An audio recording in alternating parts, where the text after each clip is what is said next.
context of white supremacy, Gus T Renegade in for another program to share constructive information on racism, white supremacy, what it is, and how it works. Thank you for tuning into the broadcast. Hope the programs have been constructive. If you're not getting constructive information here, please invest your time and energy in something else. We do not want folks wasting their time if they do not find the material here to be of value. This program, very important for a lot of reasons. Context of white supremacy. Again, Gus, I have really zero resources, no phone, no computer. The program would not be happening if I did not get some assistance from non-white folks who are also interested in replacing white supremacy with justice immediately. One of the most helpful non-white folks I've had the pleasure of meeting in my time on the plantation. Foundation of the Cows, really. All this started not on Blog Talk Radio. I'm not certain how many of the listeners know that the Cows actually started in 2007, not last year here at Blog Talk Radio. I definitely know with Tim Wise, the numbers for the times that he's been on the Cows don't add up correctly if you really scrutinize, because he was actually on the Cows in 2007, November of 2007. When the program first started, University of Washington, Back of the Bus, and Gus. No coincidence, I don't think. This gentleman also one of the most informed folks that I know who has studied and researched racism, white supremacy. Always a pleasure. He's called in a ton of times. I'm sure folks have heard him before, familiar with the voice and what have you. Hope you have gone to the blog. Try to promote it as often as possible. nonwhitealliance.wordpress.com. Again, nonwhitealliance.wordpress.com, and to share some of his views, and pleasure to have him on the program. Back of the Bus. Back of the Bus. Are you with us, sir? Yes, sir, I am. Greetings, Renegade. Greetings, sir. How goes it? Oh, well as can be. Well as can be. Thank you for for sharing some information about me. I would like to say I wouldn't be here without having crossed paths with you either. And it's been a privilege and honor to know you, and thank you for sharing all this information with me and every other victim of racism. For sure. Teamwork, trying to build a team. I guess for folks, if they haven't been to the blog, if they have not, caught on to your voice by now, the times that you call the program, whatever information you'd like to tell them about who you are and, your understanding of racism, white supremacy at this point. I'm a black male. Live in the area of the world known as Seattle, Washington. And as Gus said, we started the Cows back in 2007. And since that point, replacing white supremacy with justice has been top priority for me. It's my long-term goal, as well as something I work towards every day. So, yeah. You can ask questions, Renegade, if you'd like to get more info. But I must say, I don't usually give much information about myself, but I am willing to do so on the program. So just feel free to ask questions. Okay. I definitely respect and understand that. I guess I'll ask that. Why are you a little more hesitant about giving out personal information at this point? Many reasons. One, I don't think it's really productive for other people to know my personal life, or for me to know the personal life of other individuals. Two, it minimizes conflict. And another fundamental reason is white people. They listen, they take notes, and they recon. I'm sure if listeners have heard the Dr. Kenneth O'Reilly, you know that white people think every black person is a threat. And especially if you're a non-white person or a black person, and you make replacing white supremacy with justice a priority for yourself, white people will gather a lot of information about you. So I try to minimize the information that I give out.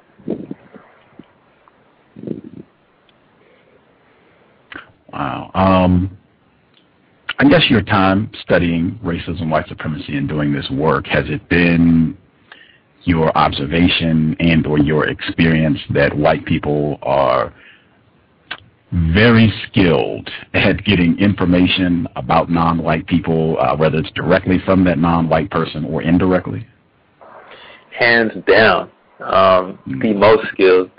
And there's a white person, I think it's Senator Patrick Leahy. I'm not sure if I'm saying that last name correctly, Leahy. He has a quote, something to the effect that the ability of the FBI to know an individual more than that individual knows himself is scary. And I do think white people may potentially pick up on my nuances more than I do, because they're able to see how I function in an environment as opposed to myself thinking and navigating through it. If a white person wanted to know you, they could hire a team to watch you from your house to the gym to work to grocery shopping, and they can pick up how you react to certain different instances. So for sure, I mean, in terms of our information and the numbers that white people give us, from our social security number to our medical history records to our class records, if they want that information, they can definitely get it. Wow. Okay.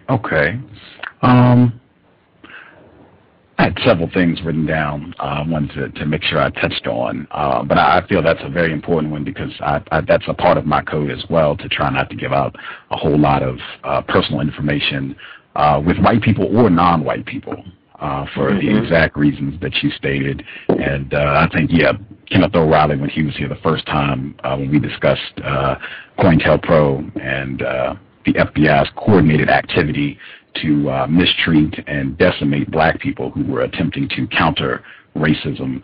That's pretty much all I need to say about that. I'm a big fan, and I highly encourage non-white people to not be so loose-lipped with giving out personal info about yourself online, Facebook, Twitter, all that stuff, MySpace. I don't think that's constructive. You don't want to be giving white people unnecessary tidbits about non-white folks.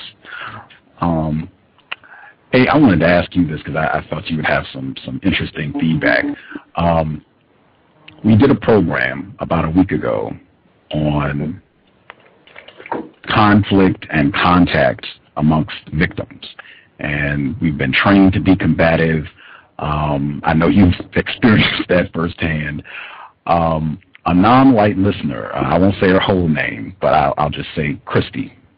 Non-white listener, long time. Sorry, Renegade, can you hear me? It's breaking in and out. I can hear you. Can you hear me? Okay, the last thing I heard was we're trained to be combative. Yes, sir. Trained to be combative and to just not function very well with one another.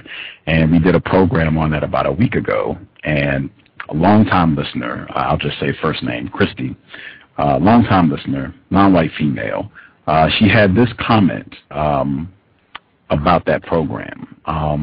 She said that, well, it's actually about a different program, but she said that one of the first questions that I asked a guest was how to avoid and or minimize conflict with other non-white people.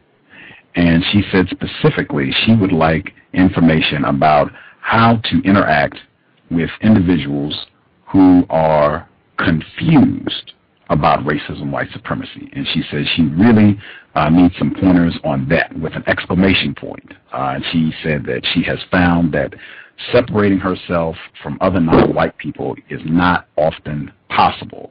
Do you have any thoughts on that? I definitely understand that separating yourself from everyone, white or non-white, is not possible in this system. But from my experience, it's modifying my behavior has greatly helped. I still exchange hellos with non-white people, but if I have nothing constructive to share with them, nothing to say, or I can't offer any constructive assistance, I'm not going to stay around to increase the potential of conflict. minimizing contact, though, is I mean, that's a fundamental for myself. So I actually did tune into that program. I found it very constructive, the dialogue. But yeah, definitely minimizing contact, and it's not a matter of totally separating yourself from non-white people, but minimizing contact to what constructive contact you are able to have. So.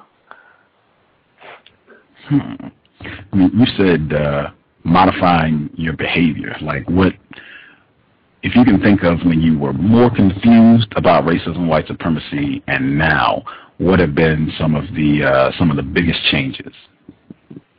I used to spend a lot of time with non-white people who weren't really focused on white supremacy being a problem and working towards replacing the system with justice. An example is I used to play in a band, and the non-white people in the band, we would collectively speak about white supremacy, but in retrospect, it was pretty apparent that, I mean, I was a bit more, this is what I was going to do, and this is going to be my priority as opposed to the other victims. And there were times that it did seem, I didn't let things escalate into conflict, but there would be little snide comments and things of that nature, and it would cause stress. And for me, really, it's easier for me to be alone or be amongst people such as Renegade or Mighty Wick, other victims of racism, who are focused in reaching a system of justice, and using my time with such individuals or alone.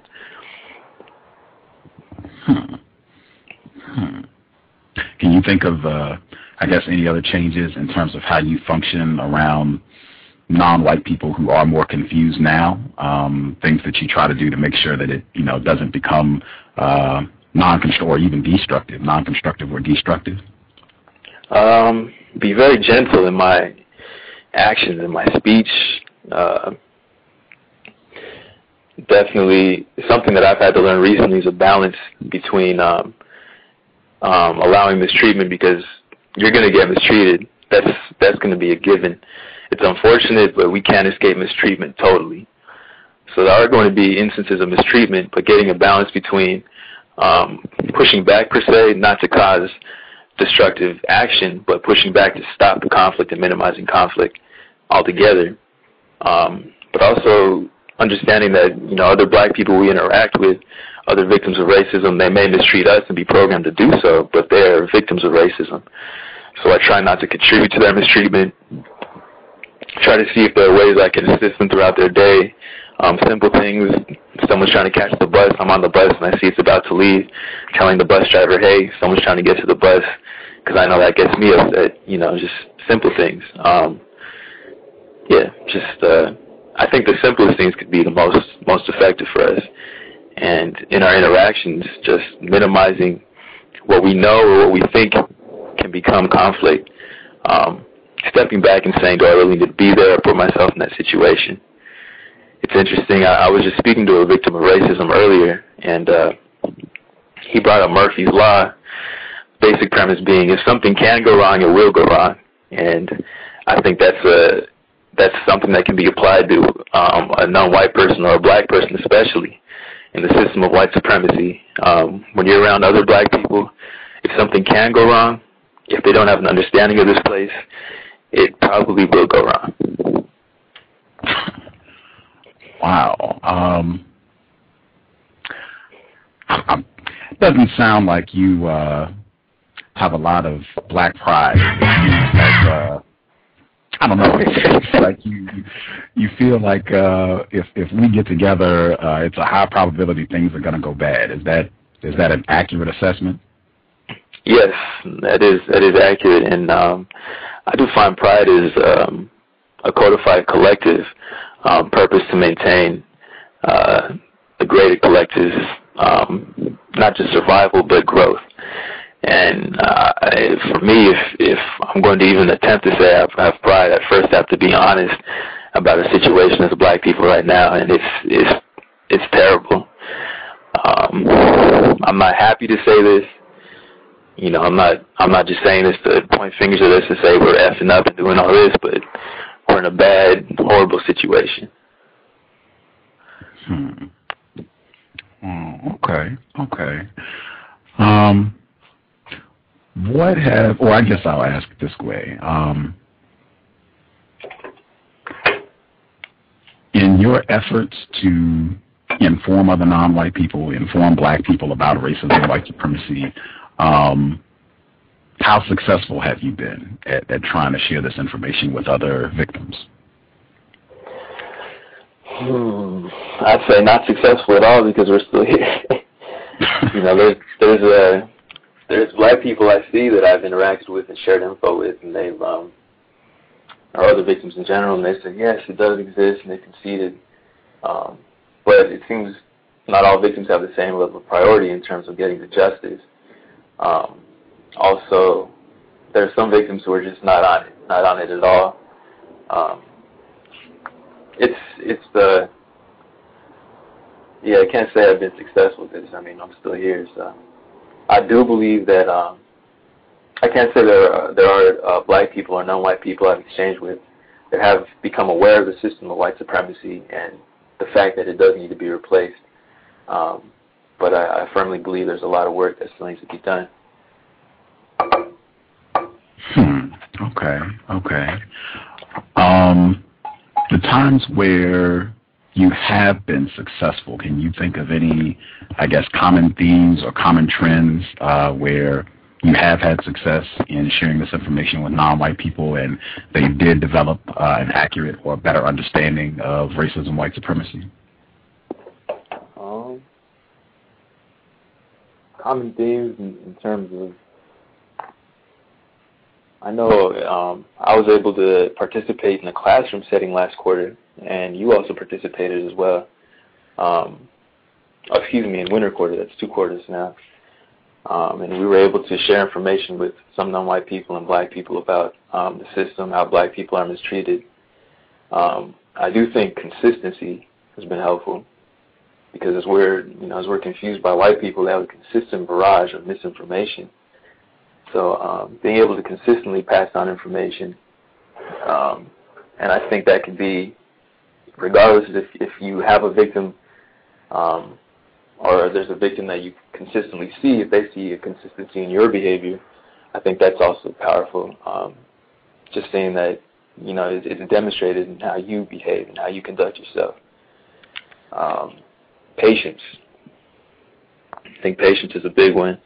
I've observed quite often a victim will concede that yes, we're in a system of white supremacy and concede, you should suspect all white people, could be a racist. And, not 2 minutes later, they'll be, talking to a white person and conducting themselves with them, not really behaving like this person's a racist. Just today, I was speaking with a black male about the system of white supremacy, and he was with a white woman. I found out later. But, I think patience is definite. Oh, for sure. That's a super double whammy. Cowbell gone. But I think patience is very, very helpful. Being codified is really the most helpful thing for me individually. Having a code, always remaining calm. I mentioned earlier just learning the balance between not mistreating someone but pushing back to stop further mistreatment. Even in instances where I do have to tell someone to stop or stand up for myself, being calm has definitely helped a lot. Okay. So I got being gentle, mindful of the way you speak with other non-white people, particularly regarding your tone, being patient, being courteous, consistent, being consistent. I guess, would that be being consistent with the way you behave and the way you speak and act with regards to racism, white supremacy? Yes, most definitely. Accuracy being paramount to all of it, but always being consistent. Okay. And I guess expecting or being prepared that it's a high probability things might head towards the non-constructive end if it's non-white people involved, victims of white supremacy, and being prepared with regards to how you're going to respond to that. Yes, sir. Yes, sir. Okay.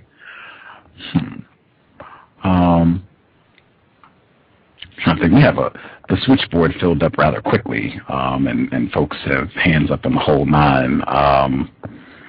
I'll go to the phone lines earlier, if that's all right with you, Gus. Back of the bus. Oh, yes, sir. I'm not going to go right now, but I'll go earlier than I normally would. Okay. Let's see. This is a non-white person, black male, that I know you have a lot of respect for this person's work, Dr. Kamal Kambon. I spoke with him several times. We're still working to see if we can get him on the program. But the first time I spoke with him and he asked more about the program and what I was doing, he was like, oh, okay, right on. He's significantly older than I am, if that means anything. And he said, what motivates you to do this work? And I think my response, if I'm remembering correctly, I said, I'm a black person in a system of white supremacy. What else is there to do? And he said, oh, no, that's not an answer, because there's tons of black people that are victims of white supremacy, and they don't do this work. They're, hanging out with white people or confused or doing whatever else they do. So that's not it. It's got to be something else. I'll pitch the same question to you. What motivates you to do this work? That's exactly what I would say. We're on the horizon. We're at war, and it's I don't see much else to do. And it seems to me that we lack, first and foremost, information, be it information regarding who we are, what our purpose is, or what we're doing here and what white people are. It seems like we lack information. We won't be able to correctly act or get ourselves out of any situation, solve any problems if we aren't informed. So, I'm a black person in the system of white supremacy, and I don't know what else to say. There's a lot of pain, I will say, but the pain isn't my motivation. My dislike for white people isn't really my motivation. I think justice would be great.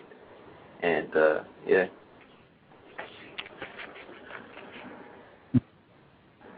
Make sure I heard that correctly. You said your dislike for white people. Did I hear that correctly? You did. I said that's not a motivation, though. Okay. But I said that my dislike for white people is not a motivation. Justice, getting to a system of justice is. Okay. So I'll make sure I got that correctly so I didn't cause any confusion. Your dislike of white people is not your motivation for doing this work. Yes, sir. Okay. Wow, that's rare. I think for me to hear a non-white person who says that I have a dislike for white people, I don't hear that too often. I don't know. Maybe that's just me. Do you hear other non-white people saying that regularly, that they have a dislike for white people? No, actually, it's quite the contrary. And I encourage non-white people to observe this. If you're in the conflict with a non-white person, observe how they'll interact with the white person. Almost directly after that, we have a very dear love for white people, I've observed collectively. Do you think that's a part of our conditioning? I do think it's part of our conditioning, and I wouldn't know what to call it, but being in this position as victims of racism, I do think we have a kind of hostage identification syndrome, in that we care for the welfare of white people. We want to take care of white people. I got this from just observing the Stockholm Syndrome, reading about it. You discussed it on this program as well with Dr. Welsing, just what it is. If you had some hostages in a situation, I think it was shorter than 48 hours, and those hostages became emotionally attached to the hostage takers.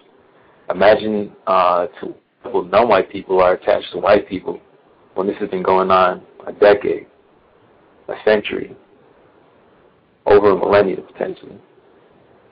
Evidence supports that. I think we have a deep, deep psychological problem.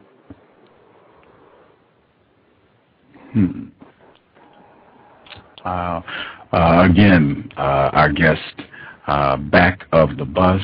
Please check out the blog, nonwhitealliance.wordpress.com, nonwhitealliance.wordpress.com. Dislike of white people. Does that mean that you don't talk to white people at all, since you have a dislike for white people? Oh, no, that doesn't mean that at all. I don't mistreat white people. I don't yell at them. I deal with them in a manner that minimizes,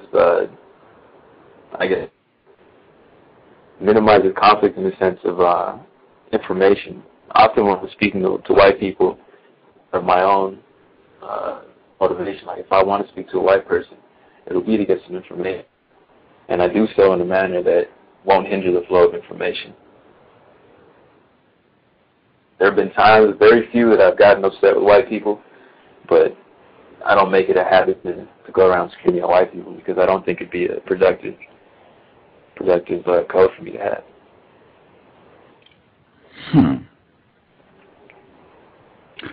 I don't know, do non-white people, when they hear you talk about racism, white supremacy, do they accuse you of hating white people and even being a racist yourself against white people? All the time. Instances where I'll have an exchange with a white person, be respectful, and a non-white person is present, the white person will leave that person. You were of that white person. And I don't believe I was, but I do again think that's the kind of identification syndrome, where the victim is care for the welfare of the racist.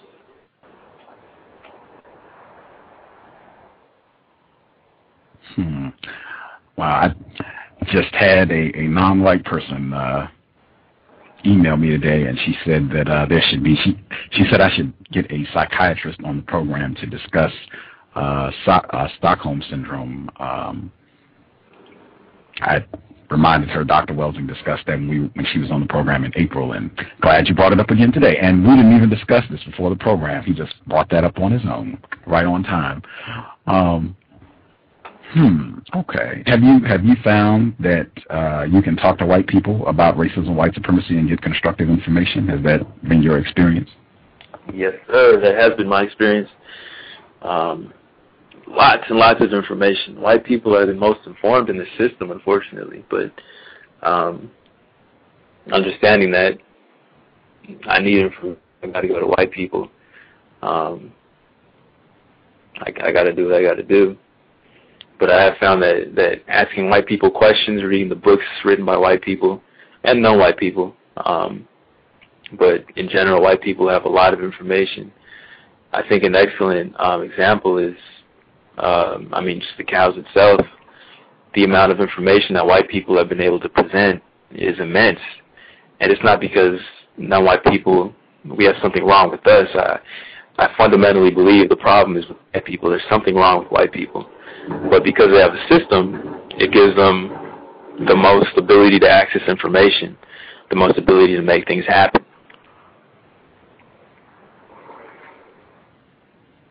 Wow.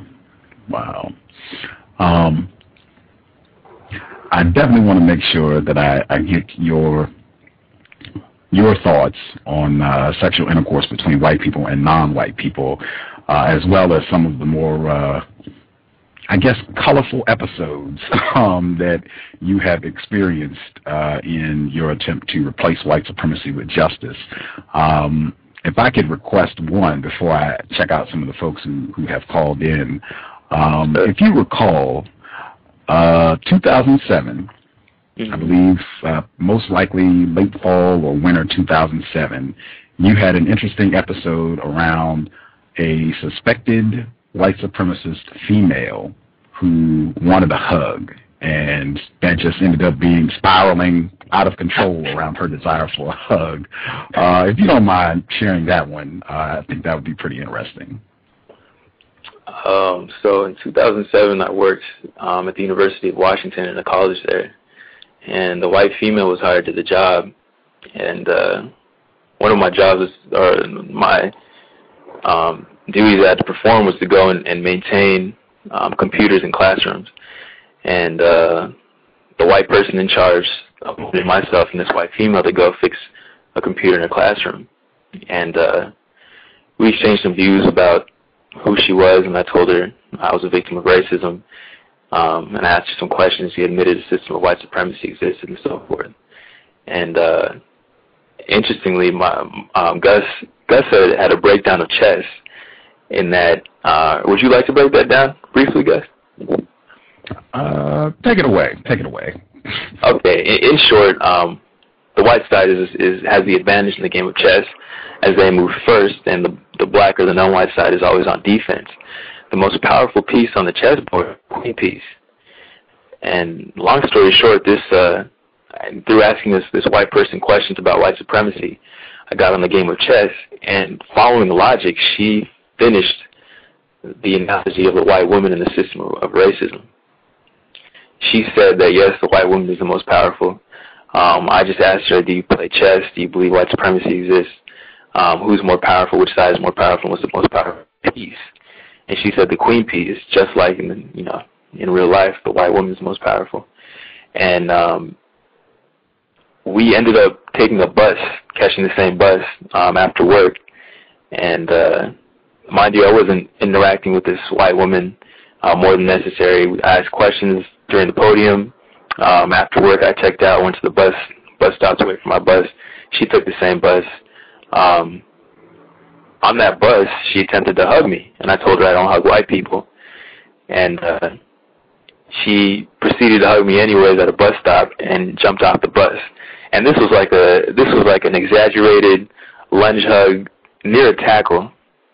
And I was pretty upset, and so I made a note on Facebook. At that time, I was on Facebook with my name that my parents had given me, and pictures of myself. So I made a note on Facebook, and I tagged her in the note and said, if you're white, do not hug me. And I proceeded to write just a brief essay of my understanding of white supremacy as I'd learned from white people and following logic. I put in there as well the chess analogy that the Renegade had broken down, and that was it. I just requested that I not be hugged.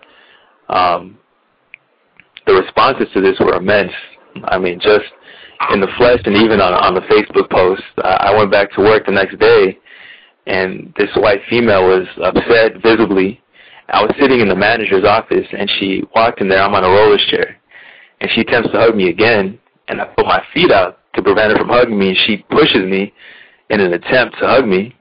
Mind you, I'm sitting on a rolling chair. I've got my feet up, trying to prevent her from getting close to me.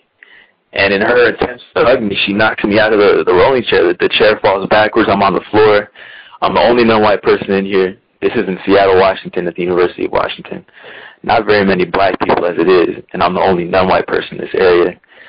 I'm pretty upset. I raise my voice. I tell her, please do not hug me. I've said this time and time again. The white people didn't do anything, which, I mean, knowing what I know now, that's sexual harassment.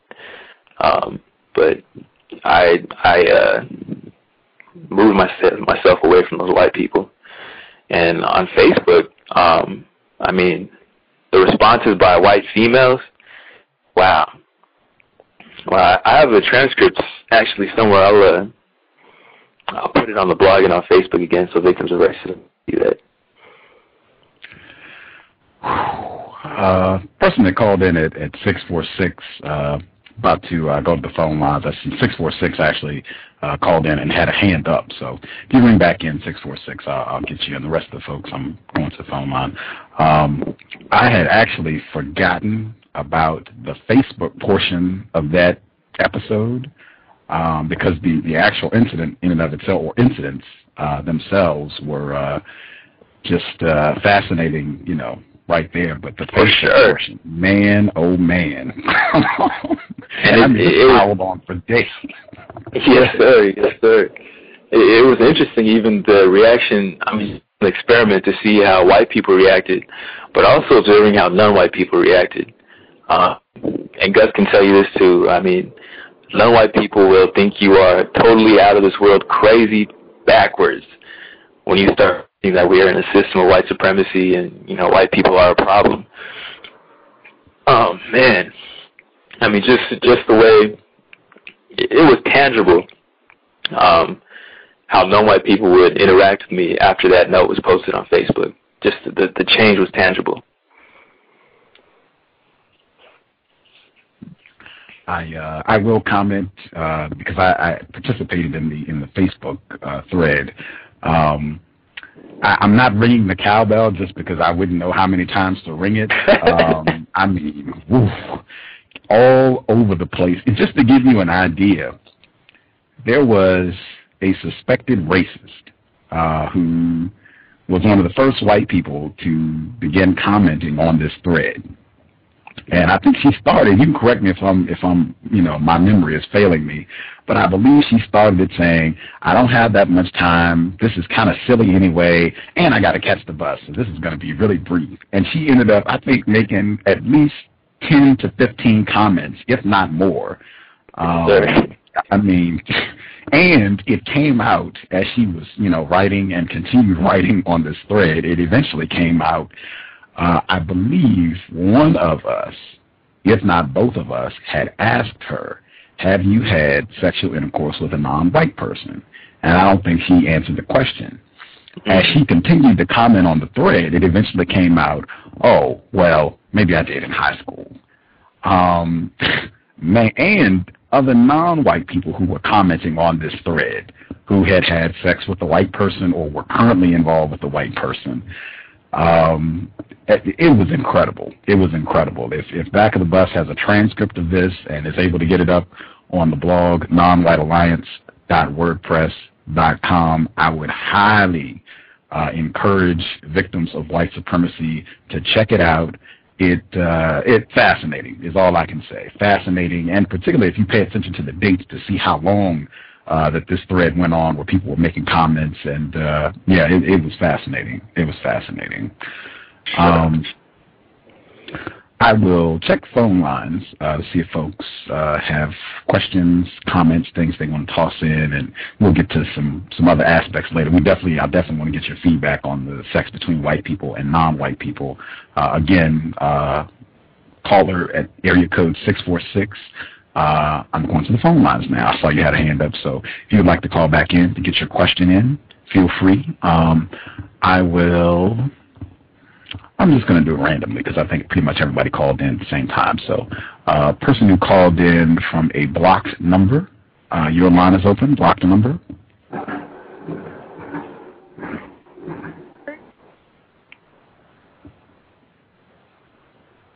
Person who called in at a blocked number, your line is open. Do you have a question for Back of the Bus? Is that me? Yes, that is you.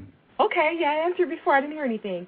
I just wondered, as a black male, how often do you experience the white sex assault or white male sex assault?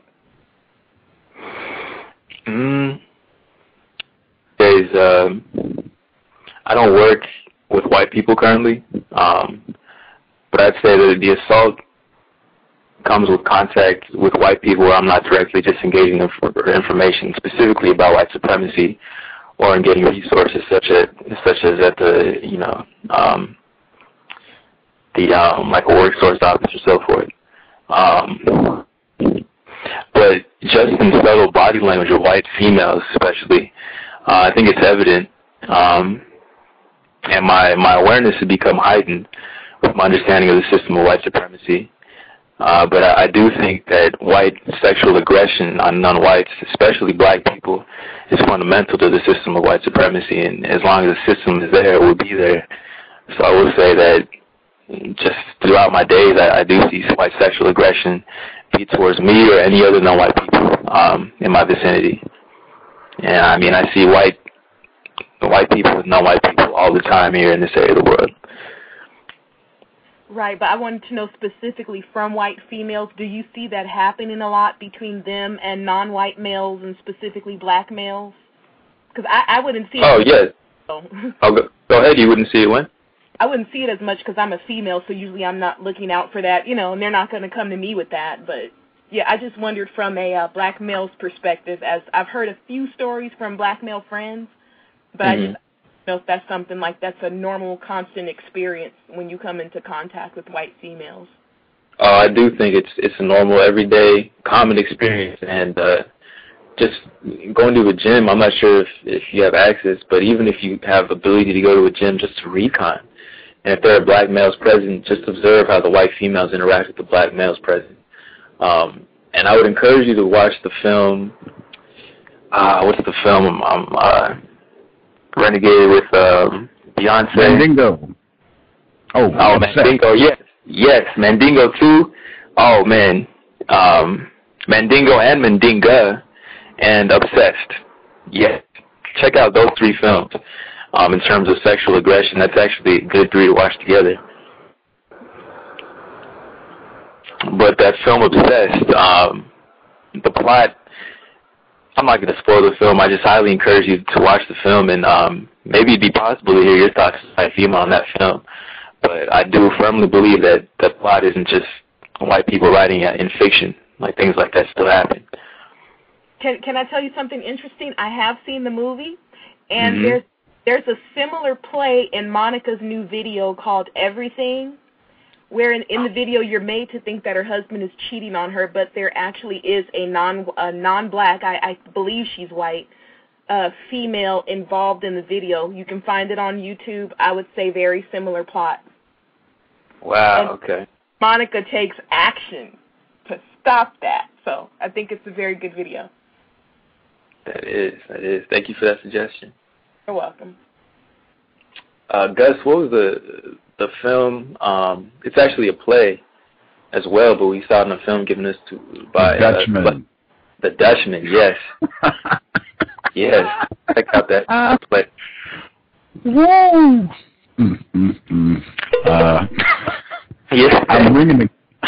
I'm ringing the cowbell on that one because I normally don't give explanations on these, but for this one I'll break the rule. I'm ringing it on this one because, man, that should be like 20 cowbell rings right there. If you want to tell them how we became informed of that, because I don't think Back of the Bus or myself were aware of this work prior to a suspected white supremacist who happened to be a female alerted us to this. In fact, told us to watch this film. But that's a whole other story. But the film play in and of itself is the work of Amiri Baraka, also known as Leroy Jones. He was very active during the civil rights movement, so-called civil rights movement. He wrote poems, he wrote books, real active. I'm sure a lot of folks are familiar with him. He also, coincidentally, is in Bulworth with Halle Berry and Warren Beatty. He's the bum, basically, who's telling Bulworth, you got to be a spirit, you can't be no ghost. That's Amiri Baraka in that film with Halle Berry. Yeah, watch that. That's another interesting one. Yes. And I think they say explicitly the problem of racism will be solved if white people and black people have sex. That's said explicitly in the film. But at any rate, The Dutchman, man, oh man, that's a good one to check out. You get to see the awesome power of the white woman in that film. But if you want to tell us, the audience, how you and I came to be aware of that work in the first place, I think that would be great. Okay, and definitely fill in if I'm leaving out crucial details.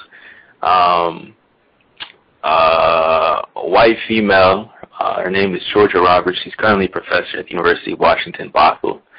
Extremely very informed, suspected racist female. I strongly suspect she's a white supremacist. And if you've listened to the cows, you've heard white people say on some of the previous programs that all white people are white supremacists, so keep that in mind as well. But she suggested that we, actually not, she didn't suggest, she demanded that we watch the film. I mean, pretty forceful in giving us this title. I remember, I'm forgetting the details around the black male. I don't want to say his name on air. Do you remember we were asking about if she had sexual intercourse with the black male that we were associating with? I don't recall if she answered yay or nay on Me that. neither. I know there was a lot of evidence that suggested that if it wasn't him, there were other black males that she likely had sexually engaged with. So, yeah, I don't want to say definitively that she did say yes, but I remember strongly, and I still strongly suspect that they did. And I remember that her contact with him was related to her suggesting the Dutchman, if I'm remembering correctly. I believe he's even an actor. He does theater. Mm-hmm. Mm-hmm. Yeah. Yeah, that man. Very interesting film, and very interesting that she suggested that we watch that film, because I think we were just starting to get a little less confused about white supremacy, and I don't know what sparked her to say, hey, you should watch this film. And I recall you asking her why she suggested that we watch that film afterwards, and I remember she gave a really strange answer, something like, I liked it because it's on a train and it's in just real bizarre answer. And I mean, particularly once you watch this film and you get to see everything that happens in The Dutchman. Man. In retrospect, it seemed to be a litmus test where she was just wanted to I guess, get an understanding of how much we understood the system of white supremacy. I suspected the white people do things like that. They run tests, they run experiments on their subjects to see, how informed they are. Real calculating. I have a tremendous amount of respect for white women and their refinement and skill at practicing racism, white supremacy, and like this professor at a major university. So, let's see, we have some other folks that called in. Last four digits, 2844. Last four digits, 2844. If you have a question for Back of the Bus, your line is open.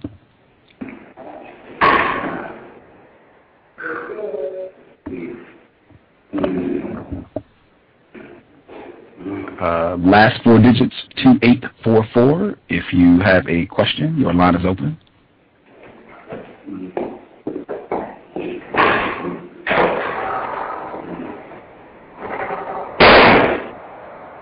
Yikes. Yeah. Not hearing anything. They could just be listening. That's fine. Last four digits, 2844. If you are just listening, that's cool. If you have a question, just press 1, and I can get you online, and you can get on the air. Last four digits, 2557. 2557. Your line is open if you have a question.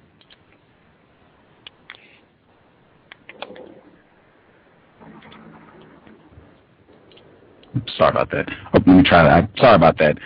One more time. 2557. Your line is open if you have a question.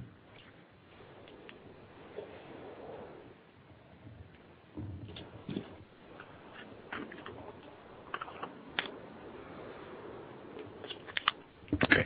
I will assume you're just listening. No problem there either.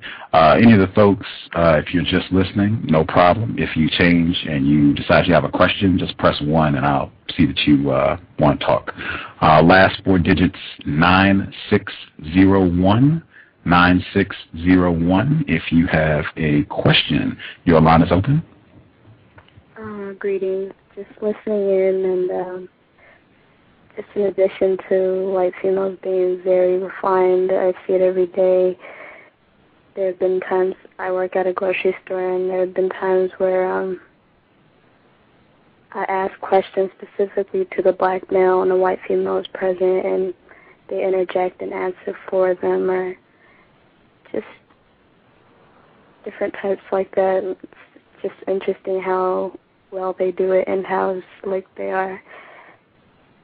But that's all for now. Just listening in. I appreciate the info. Thank you for calling in. I believe that's Tired. Thank you. Let's see.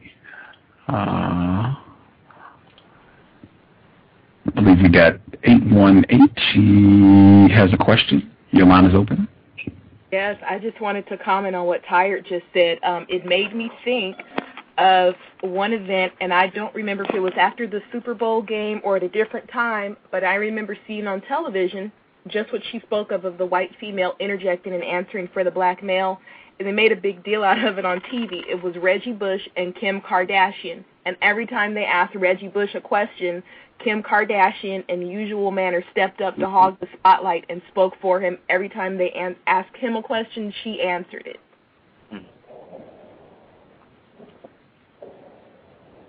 And one more movie for you guys to watch. It's called Headed South, and it's about a group of white women who go down to Haiti and have sexual engagement with some underaged black males. I downloaded it, so when I get a chance, I will try to upload it to my blog. Sure. Yeah, Headed South is a good one.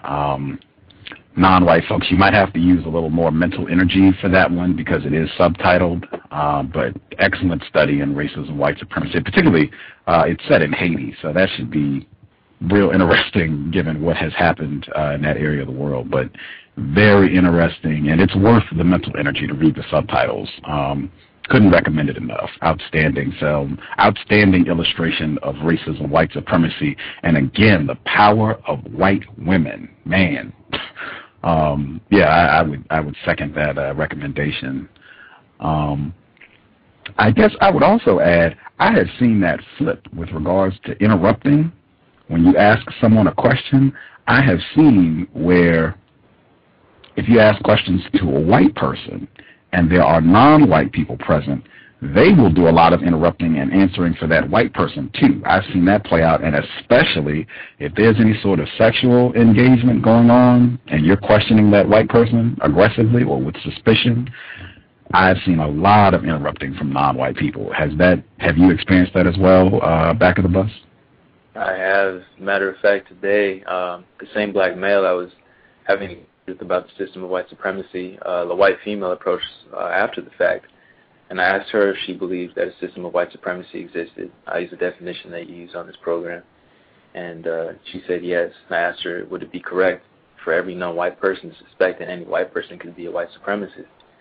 And she kind of stuttered for a little bit, and I repeated the question. She said yes.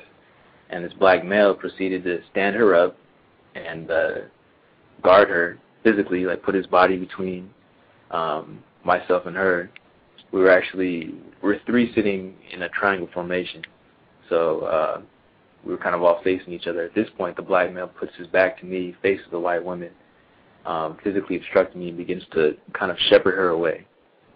I don't know if shepherd is the correct term to use in this instance, but he physically moved her away from me, which I found interesting. But I think an accurate illustration of how the system is. I mean, it's really got our minds, and the white woman is devastating, and the white male. But Queen is devastating and controlling information, and really holding out emotionally the victims of racism, I think.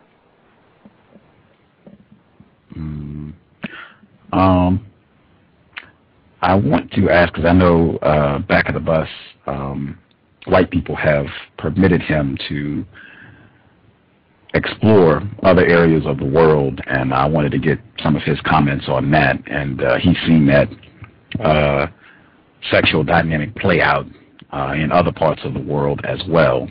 But before I do that, I want to play a sound clip from the Friday broadcast with Dr.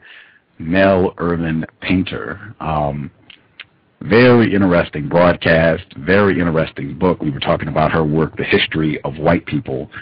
Man, oh man, the best question of the program by far. Caller at 909, frequent caller and listener. I want to play this really quick and get back of the bus's thoughts. And I guess to set this up,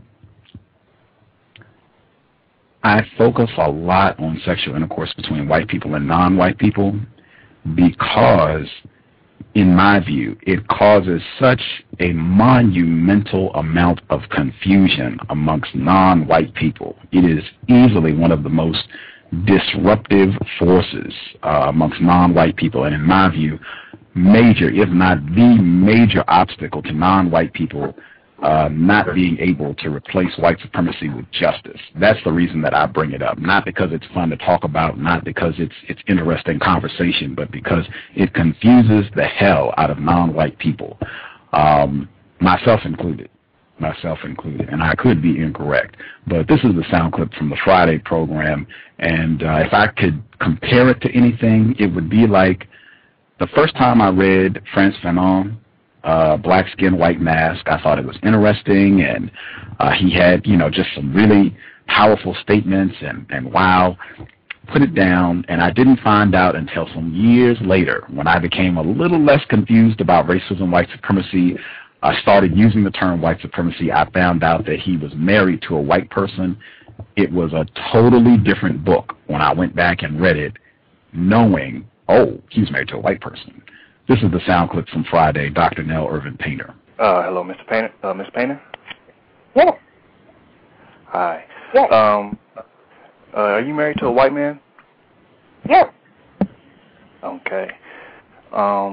Do you agree with what does that mean to you?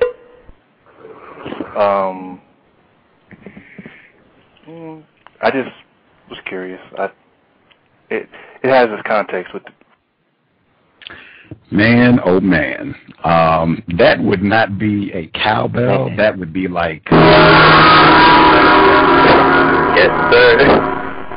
I mean, woo, 909, best question of the day. That totally changed everything about that program with that bit of information. And I emailed him live when he asked that question, because there were points where I felt like I was getting a bit more resistance than I should have been. And I was thinking, what if she's had sex with a white person? And he asked, because I probably wasn't going to ask that question, because non-white people can get really uncodified and emotional. And it can get real disruptive. Go back and listen to Cheryl Judy. It can get real disruptive. But that was the best question of the day, and he was extremely codified in his response when she asked, what does that have to do with anything? I just found it interesting within context, and he kept it pushing, moved right along. Excellent question, man. If you go back and listen to that program with that bit of information, it'll probably change a great deal of what you feel about the interview and what she says. I'm real thankful that she came and talked with us, but man, that was crucial information. You have any thoughts on that before I move you back behind back of the bus? I think that it definitely has a place in the context, and it explains a lot in the context of white supremacy. When you see some peculiar behavior from a non-white person, you see, oh, they're having sex with a white person, or they're quote-unquote married to a white person. It definitely explains a lot. And it seems, I also read Black Skin, White Mask, and I had no idea that Frantz Fanon had married a white person before. But, I mean, he said some very interesting passages that made sense when you learn he married a white female in the book. I believe he mentioned something to the effect of visualizing himself naked among white males naked as well. I mean, he had a lot of phrases and snippets in there. He talked about the redemptive powers of violence directed at white people for non-white people. But again, it's interesting when you understand he married a white person and seeing the select passages in the book. I think you're going to ask about my thoughts on sexual intercourse between non-white people and the system of white supremacy. As the code states, I do believe it is a manifestation of insanity, and it is rape by the white person directed at the non-white person. But as we've been discussing, non-white people guarding white females, physically moving them away from questioning. I mean, it's pretty sad, but non-white people, as Uncle Ruckus says, they want the sweet white skin. You know, it's a shame, but that's white supremacy today. Wow.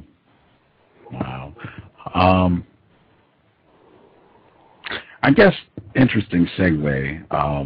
And again, anything if you don't feel it would be constructive to share, or if you feel like it would not be in your best interest to share, no problem. We have other questions, and people that called in have hands up, so no problem at all. Just let us know you don't want to answer that. Do you feel like sharing anything about your time you spent in the continent of Africa? Because I believe you did the Cairo to Cape Town trek with some white people in tow, and I think that had a big impact on your understanding of racism, white supremacy. Oh, it did, definitely. That was after my first year at the University of Washington, and I was actually pretty discouraged being here at the university. There's a lot of information here, which I totally appreciate now, but at the time it was pretty depressing for me. I had a lot of questions that I feel like I just didn't get answers to in classrooms. I didn't really feel like I fit in. And I met a white person who was actually my freshman advisor. He was actually a senior student at the university who led a group of myself and other freshmen around the campus and familiarized us with the place. He approached me and said he was going to be traveling, and he laid out some plans. White people have the connections. One of the white people, her mother worked for an airline, so we got hooked up with some tickets, and tuition and other expenses got directed towards the trip. And this white people, they make things happen. And we took a trip from Tel Aviv down to South Africa. A lot of it was taking buses. Just got to see really a lot of mistreatment. It was a very painful trip.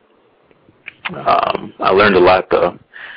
One thing that I definitely will never forget is just how similar this world really is. Africa wasn't really much different from any area where you see a lot of black people clustered in urban concentration, except instead of just clusters that white people divide and separate, Africa was basically a continent of black people. And the power that white people held over black people is extremely very evident. I believe you saw an acute example of this with a suspected racist in that area of the world assaulted a black male. If you want to share any details about that incident. Yes, this was in Cape Town, South Africa. There was a black male I'd grown familiar with. He was kind to me. He was a blind male.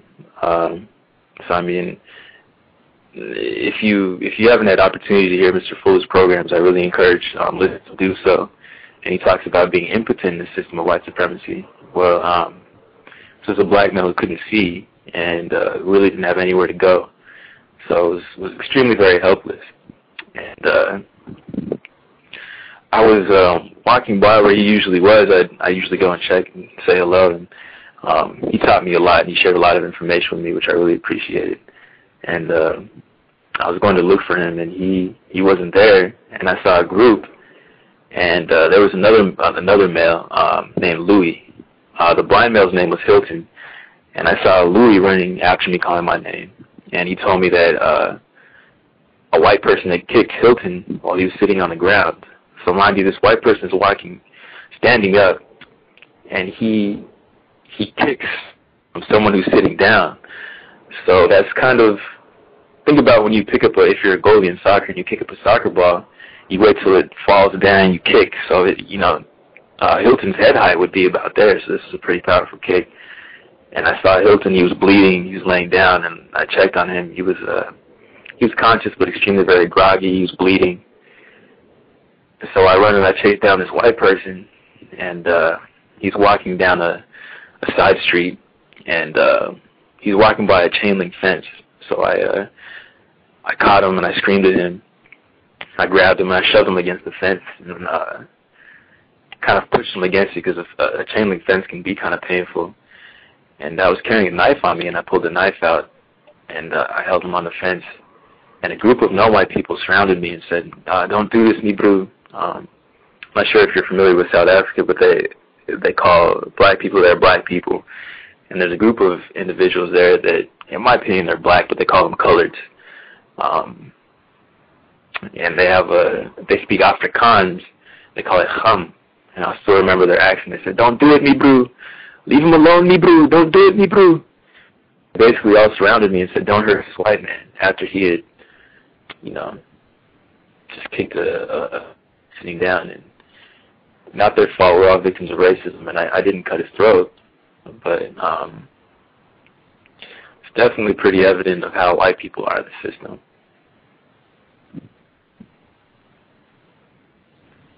Wow. I know non-white people tend to be incredulous, particularly of black males. We don't have any credibility. I have that quote. Took pretty extensive notes on Black Skin, White Mask, written by Frantz Fanon. I actually went back and reread it several times after I found out he was married to a white person. And the line that Back of the Bus referenced, he says, and this is on page 2012. I can give you the page number, but this book has been translated a lot, and there are a lot of editions, so depending on which edition you get, the page numbers might not correspond. But page 202 of the book that I had, he says, "I can imagine myself lost, submerged in a white flood, composed of men like Sartre, another white person." He says, "I should like nothing better." I don't know how you all feel about that. When I went back and read that, I thought that was one of the gayest lines I've ever read in my life.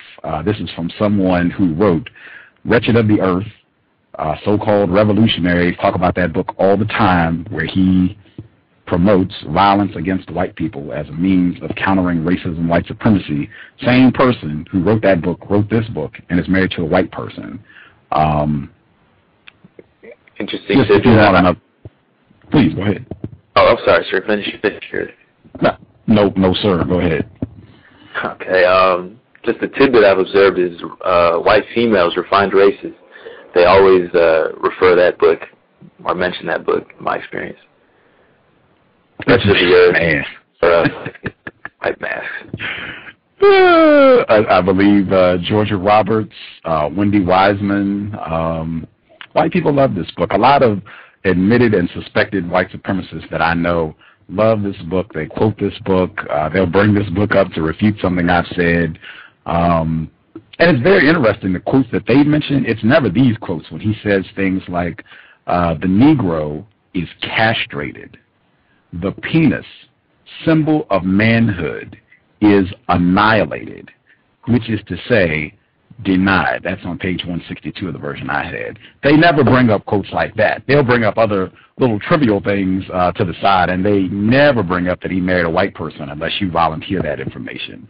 But yeah, like I said, if you have not read it, I would highly encourage folks, read it, because it will be brought up consistently. And read it, keep in mind, he married a white person, and he does not mention that in the book on a single page, the fact that he is married to a white person. Yeah, I have some others. I'll leave that alone.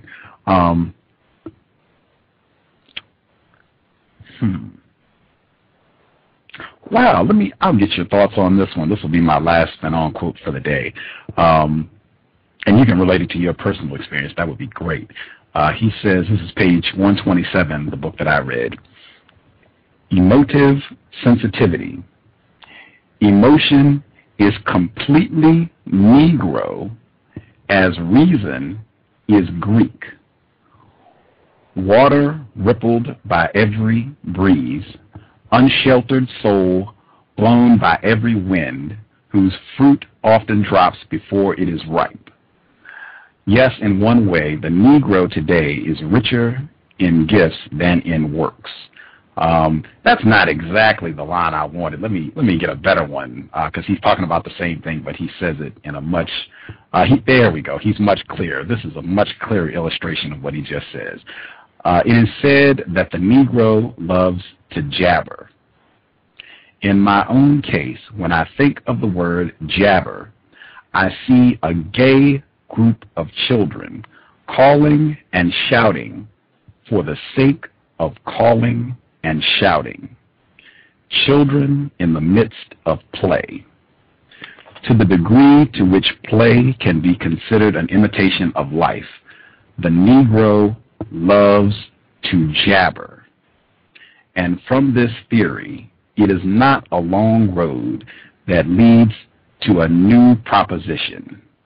The Negro is just a child. Thoughts on that, back of the bus?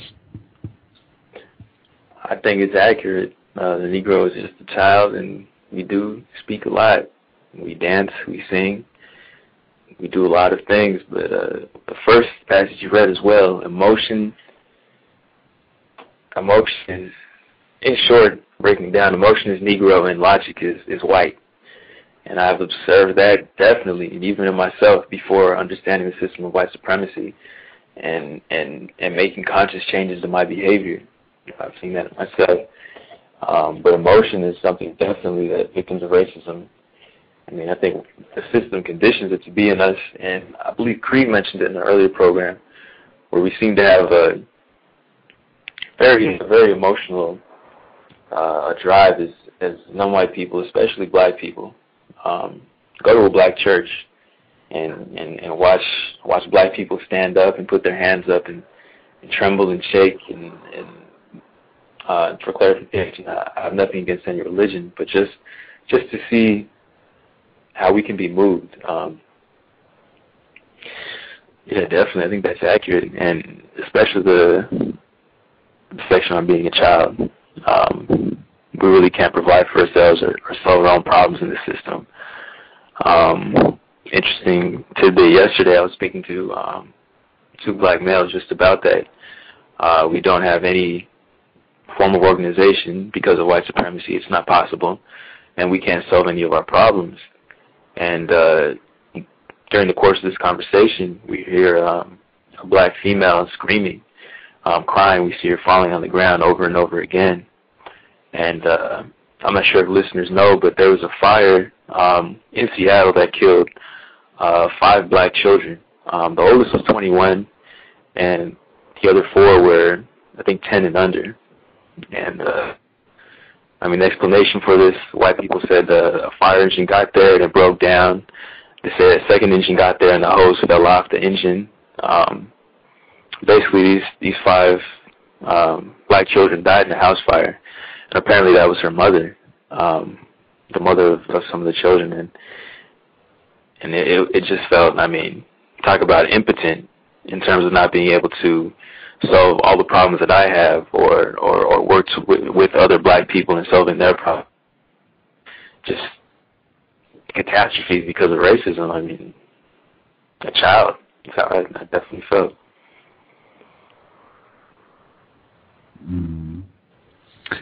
Take as I'm in Seattle as well, and we have quite a few folks on the line who are also in this area of the world, take a quick moment of silence for the victims of that tragedy.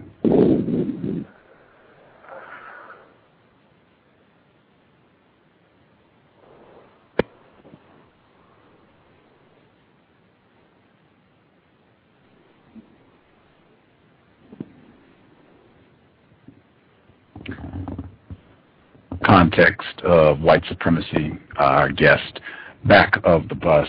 Please check the blog, nonwhitealliance.wordpress.com. Again, nonwhitealliance.wordpress.com. Folks that called in, seems like a lot of folks are listening, which is fine, no problem there.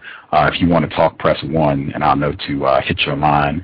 If you are listening and you want to call in, we have 1 open line. So if you're listening, you want to call in, 1 line is available, 347-215-6071.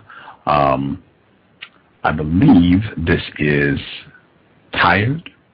If you have a question, your line is open.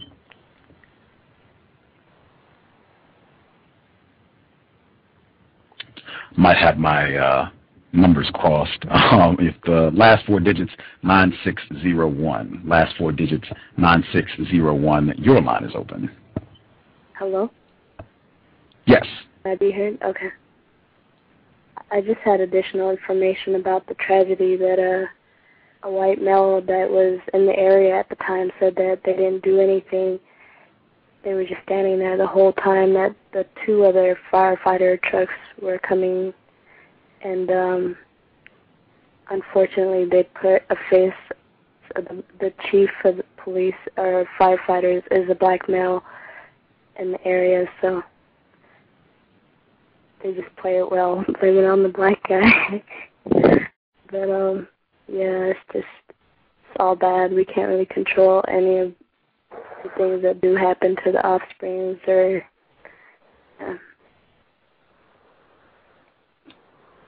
And Tyler, I got information that this was a subsidized housing unit. Is that correct? Do you know? I'm not sure, but I think it is. It might be. I'm not certain though. Just for context, and that means a lot of black people are living there, or non-white people in general. Yeah, the Seattle Housing Authority said that they would provide her with another area to live.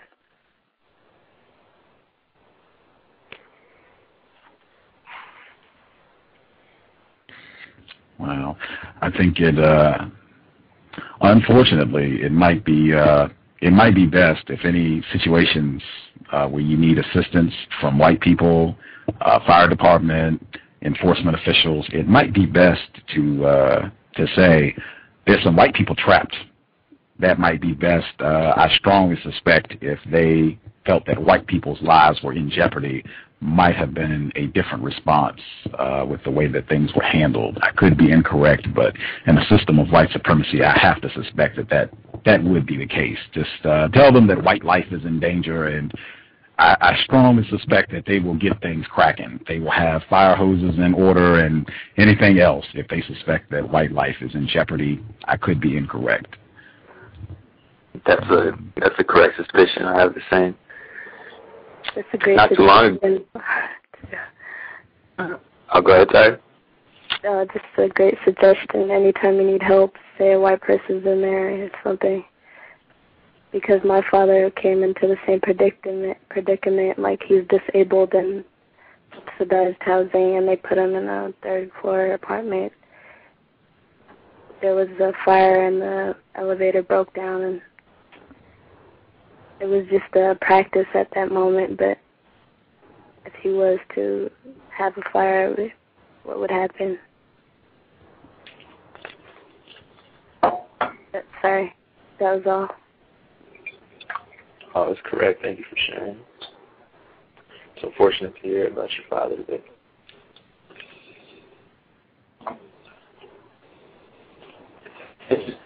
White people really engineer. They admitted white supremacist Eric Hamilton, Renegade, when we spoke to him. He said we work hard to work easier at mistreating non-white people. And it really seems down to the very fabric, the very thread that white people engineer mistreatment into the system. And yes, he spoke about sexual intercourse with non-white people. That's true. This admitted racist said he saw the logic in white supremacy ending if non-white people refuse to have sex with white people.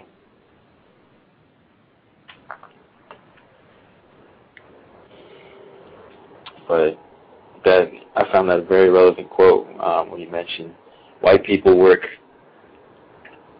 hard to work easier at mistreating non-white people.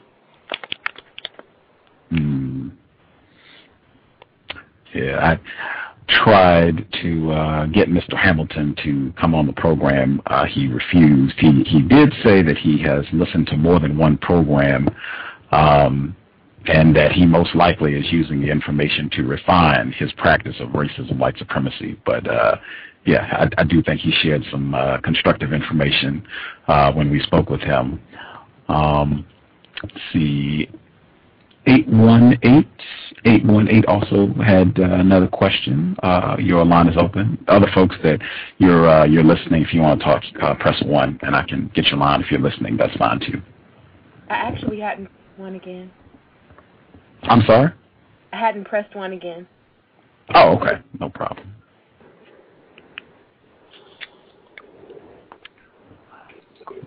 Let's see.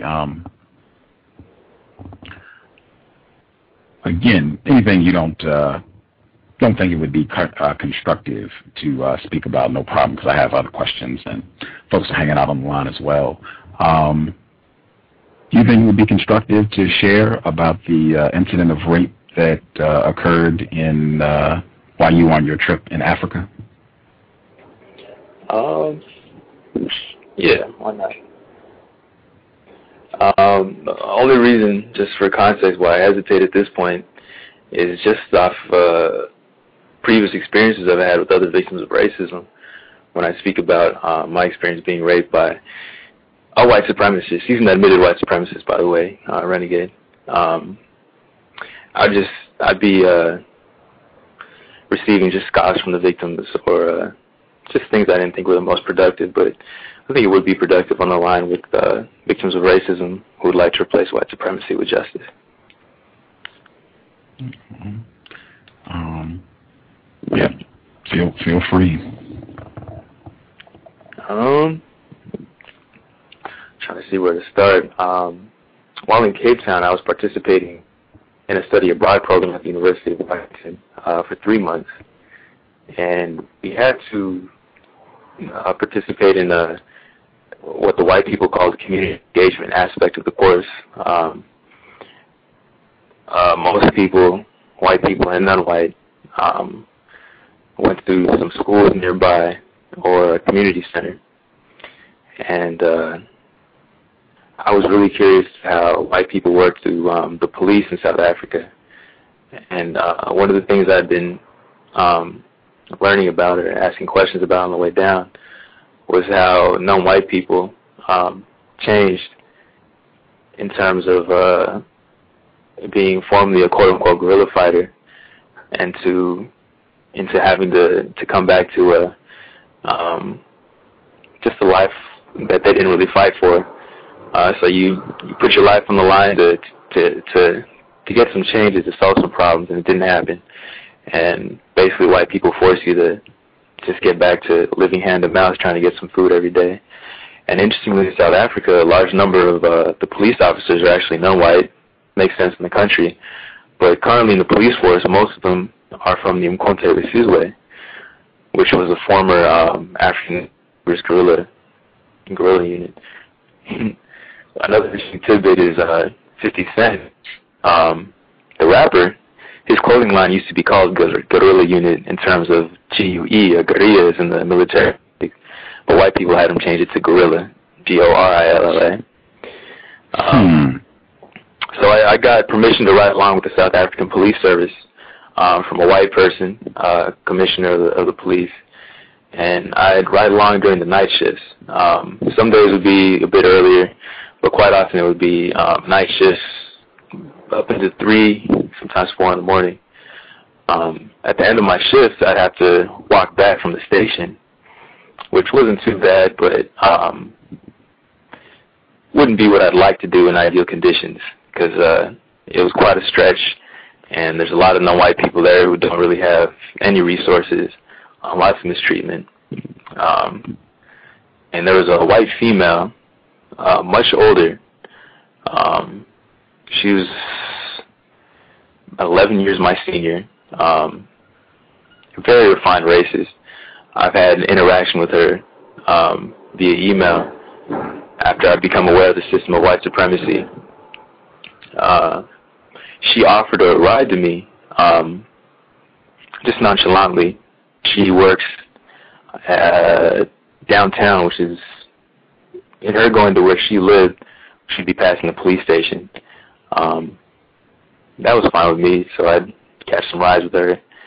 On one occasion, I remember she mentioned she had to go to her home, and she'd bring me right back. That was fine. We arrived at her apartment, and she had a library, I remember, and there was a couch there. But the couch was full. It had clothes, just all kinds of objects obstructing, so I couldn't really sit on the couch. And she said, "Oh, it's fine, there's a bed there." And knowing what I know now, first mistake is getting into a car with a white woman late at night. That is unacceptable totally. But I mean, I already got in the car. I got the ride there. It was getting into an apartment with a white woman late at night. So she offered the ride and all this nonchalantly. She worked at a radio station late at night.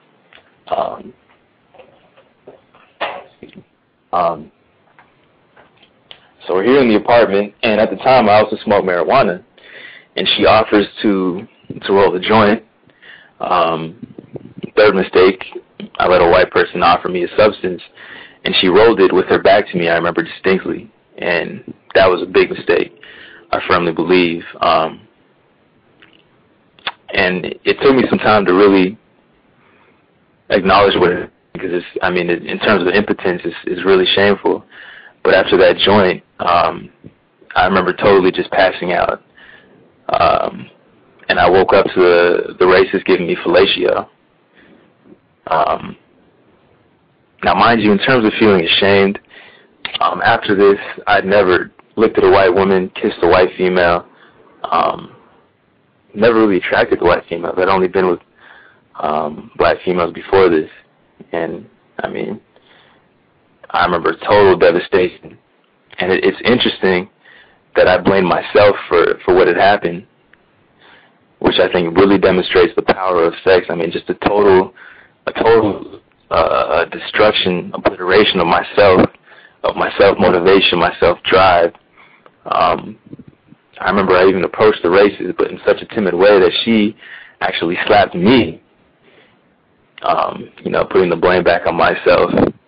And I remember that was a time when I was really confused, and male and female, what's the word I'm looking for? Patriarchy.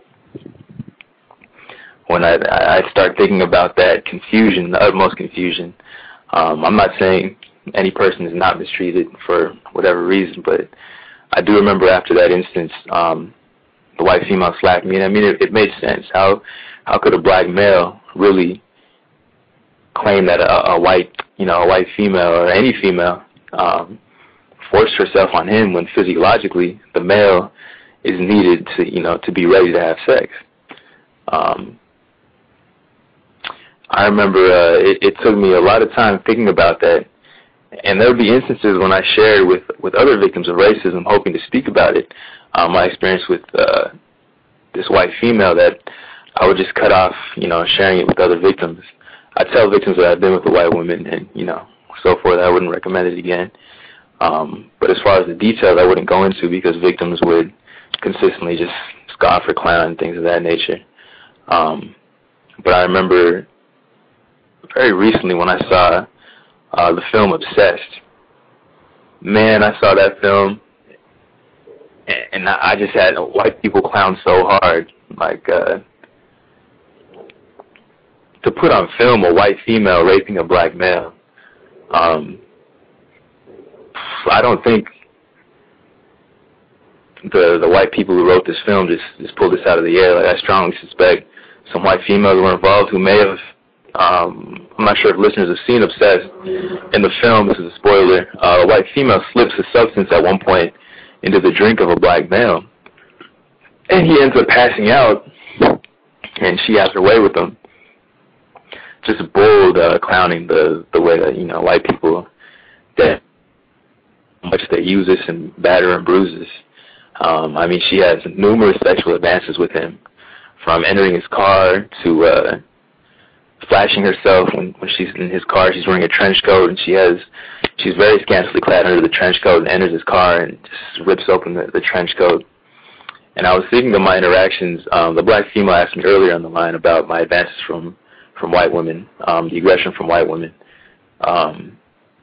Even my interaction at the University of Washington, I mean, it was correct that I had an understanding of white supremacy and what it is, and I was fortunate enough to have spoken with Mr. Fuller, with yourself, Renegade, gotten a copy of, I'm not certain, did we have a copy of the code when we had that post on Facebook? I believe we did.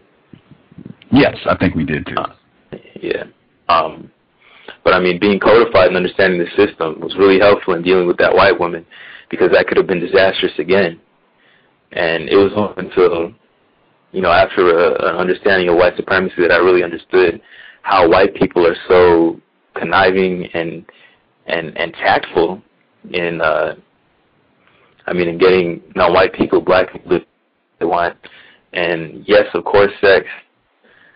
I do think white supremacy is to a point now where it's so refined that non-white people, black people, as again today, are just so protective of white people. It's like we're striving to go to that point of insanity. We're striving to get with the white woman or the white man.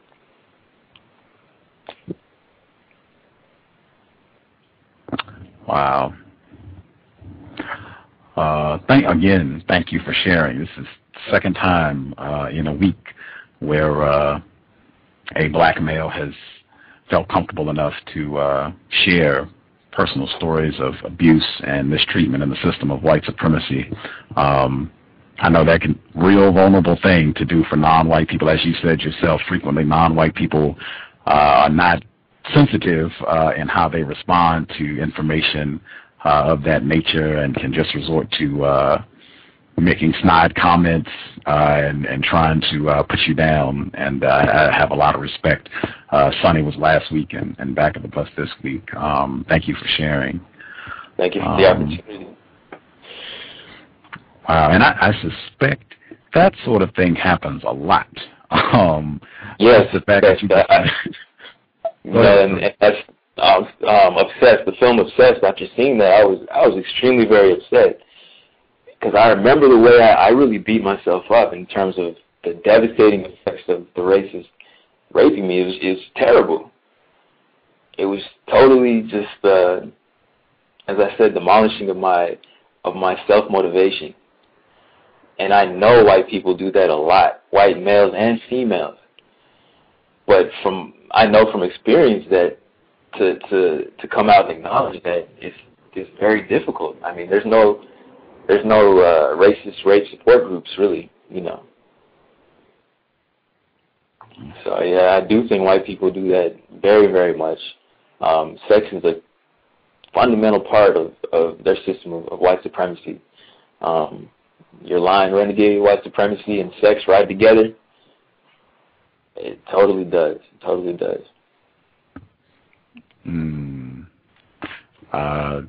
Yellow Manny actually told me that there is a refined suspected racist who is a professor in the English department at the University of Washington who has also come to that same conclusion, and she wrote a book about it called Wayward Reproduction. I don't recall her name off the top of my head, but the book that she authored, Wayward Reproduction, and it's been reported to me that she is extremely refined with regards to her use of language. She's an English professor, so to be expected, but she has come to the same conclusion with regards to white supremacy and sex. Before I double-check the phone lines, moment in racism, I was just recalling when the C.O.W.S first started out, 2007, I believe Back of the Bus and myself, we set a goal, and our goal was to see if we could get 100 non-white people who were constructively focused about replacing white supremacy with justice. And hubris of the young.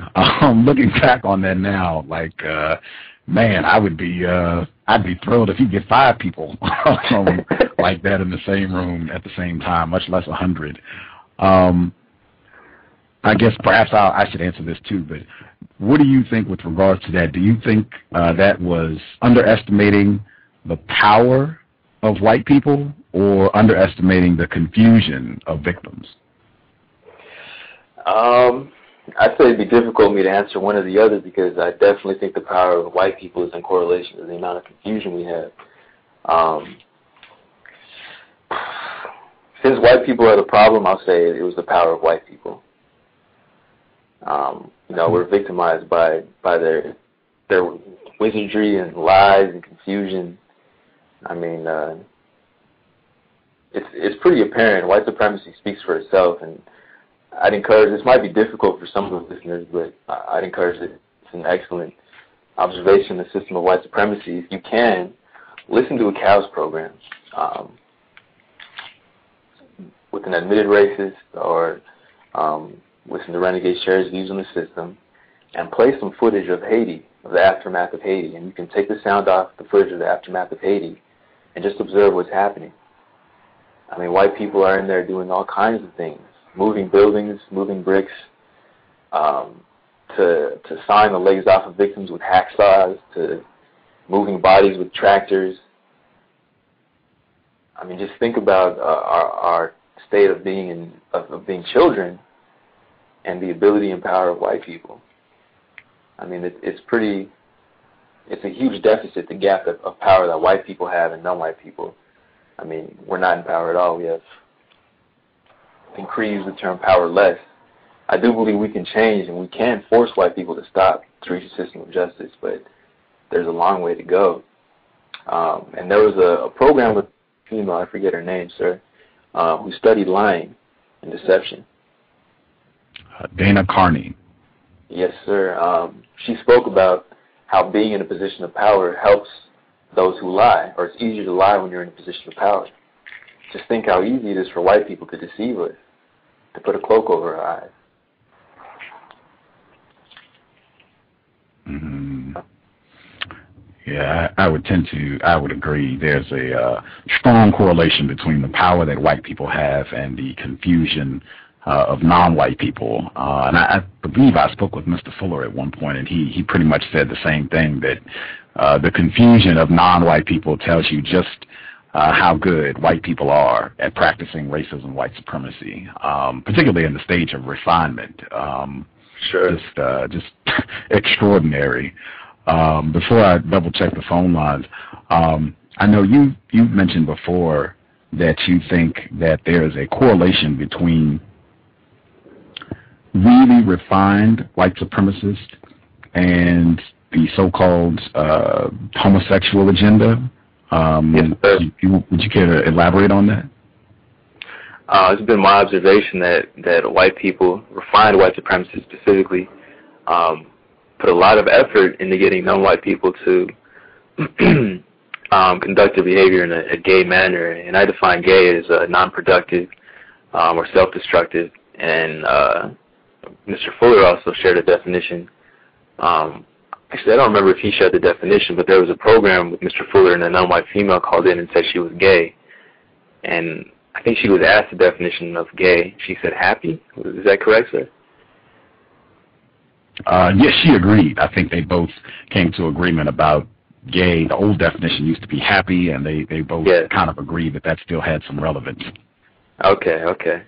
Thank you. And yeah, I do think that white people push that agenda very, very much. I mean, if you've got non-white people you mistreat as being not productive, if they're not going to change their state of mistreatment, if they're going to say I'm gay, I'm not productive, and I'm happy, I mean, what really do you have to worry about? And I remember she asked Mr. Fuller, aren't you happy? And he said emphatically, no. And I have the same sentiments. I'm not happy here, and doing my best to be productive. It doesn't look hopeful tomorrow or the next day, but I do firmly believe that white people can be put out of business. You know, I was walking around yes, sir. I was walking around downtown Seattle today. That's where I saw the black male and the white female. I'd never seen them before, but I started exchanging views with the black male. But just observing the amount of black people, young black children especially, and the clothes that they wear. I mean, you talk about homoeroticism. I've noticed a trend in black males where the pants are getting extremely very tight, sagging extremely very low. I mean, how do you expect to do anything? I mean, let alone run, pick anything up. I mean, how do you expect to do anything? Thinking about Medea, there's a huge trend of white people pushing that in the films. You've spoken about this on the program. Black males being given roles to dress up as black females. Think of Tyler Perry in high heels, or a black male in high heels being sent to Haiti. What's he going to fix? think of it as solving our problems when we can't even run. I mean, literally, you see black people walking with their hands on their pants, just trying to hold it up, which is interesting in and of itself. I mean, a lot of the time it looks like they're either, you know, groping the genitalia, or it looks like we're kind of covering it up, pulling the pants up. Just a lot of homoerotic behavior. Wow.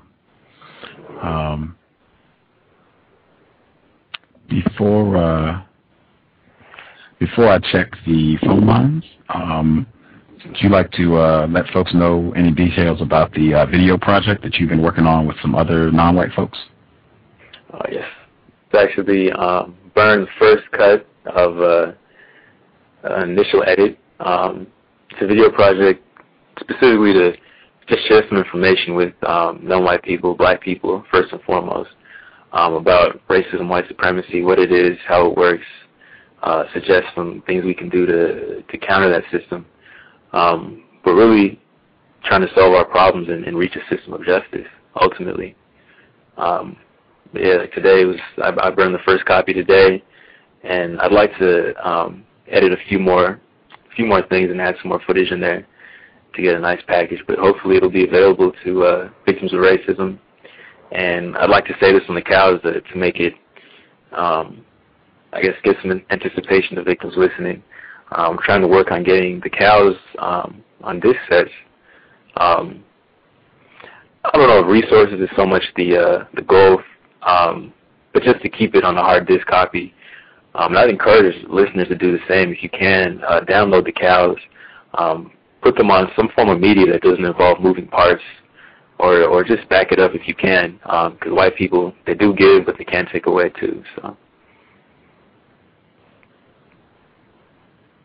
Yeah, I would second that. I think I've been remiss in making that recommendation myself, and not out of any self-interest. I mean, I don't really get anything, whether, you know, if it was 5,000 downloads today or one, wouldn't change anything for me. It's not going to put a nickel in my pocket, but just exactly what Back of the Bus just shared. I have seen where white people are very good at destroying the efforts of non-white people who attempt to counter racism, white supremacy. So if you think it's constructive, I would highly encourage non-white folks, download the program. As he said, something without moving parts, very codified. Cree's program, any non-white person, if they have a program or anything that you think is constructive against racism, white supremacy, that you might want to share with some other non-white people, try to get it in a form that that white people won't be able to easily damage or take it away from you. So yeah, download, CD, hard copy, something. I would highly encourage that. And again, I have seen where suspected racists have trashed whole programs that non-white people have had here at Blog Talk Radio, where all the archives that they had, all gone, all erased, and you know, if you don't have it backed up, then all that's just lost. So I would encourage that highly to non-white people. And once you're pleased with the editing and everything, is that access to that video where people can order it or check it out? Is that going to be on the blog? Yes, sir. It will be on the blog. Yeah, for sure. Okay. The blog, again, nonwhitealliance.wordpress.com. Again, nonwhitealliance.wordpress.com. If you are listening here at Blog Talk Radio, you can click Back of the Bus, and it'll take you right to the website. Excellent information. The folks who called in, or at least the folks who called in who are not just listening, Tired, your line is open.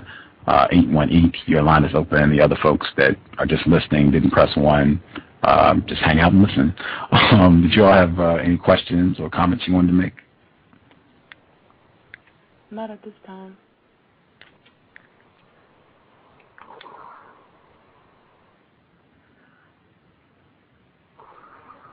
Just listening and appreciate the info.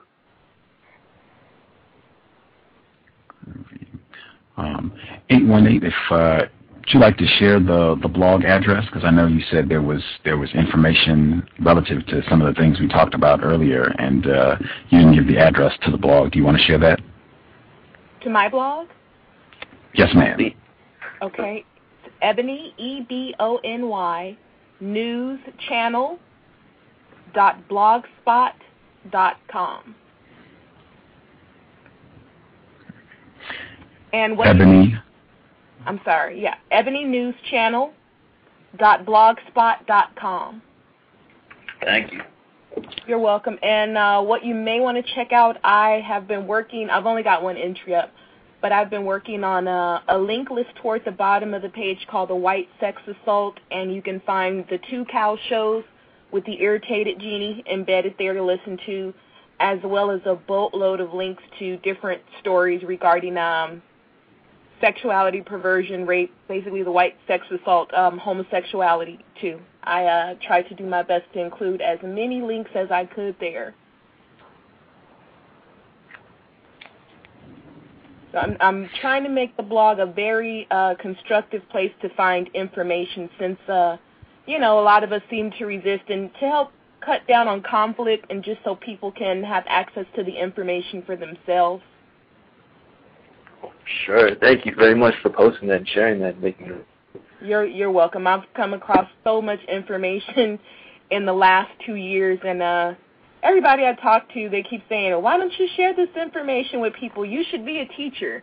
I really don't want to be, I don't know, maybe one day, but in a regular public school system with a lot of kids, or a university where I hear there's a lot of racism, I don't really see myself in that place, but I think the internet is a great, great place to be able to disseminate information, and I just wish I could find a way to translate it into other languages as well for our people throughout the diaspora. But yeah, a boatload of information. So I'll be working on sharing some of that and sharing resources as well. Resources to information, that is.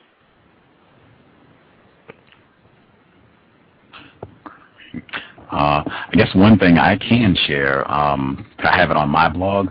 White people have tons of tools with regards to language. They have just little programs that you can just copy and paste the code on your blog, and it will translate everything on the blog to a different language. You just click on the language you want, and it'll translate everything for you. Google has a really easy one. You just copy and paste the code and put it wherever you want on your blog, and super easy, super easy. And I think there are other programs like that as well with regards to translating, so people can read the content in a different language. Thank you. Oh, as well, when I get some time, I have tons and tons of ebooks that I found through other people. So I'm going to see if I can get those storage website. You probably won't be able to read them directly on the site. I know you can do it with Scribd, but my friend put up a bunch of constructive stuff, and they closed his account because white people were complaining about it. But so if you go there at any time and you see a link for books and it's a title you're interested in, just download it. There won't be a virus there. It'll be books that I'll be posting directly from what I have stored and accumulated. Oh, thank you. You're welcome. Very constructive, very constructive. I did want to share 2 things. Number one, I was talking to a non-white male, black male, earlier today, and he's not necessarily focused on racism, white supremacy, but he does acknowledge we are in a system of racism. White people are the problem. He does acknowledge that. And we were talking, and he said that just different things he was talking about in terms of talking to a white person and them either just lying about racism, white supremacy, or white people getting together to gang up and talk bad about another victim. I think he was saying Michael Vick specifically, or some other non-white people that they just, would get together to gang up on. And he was saying that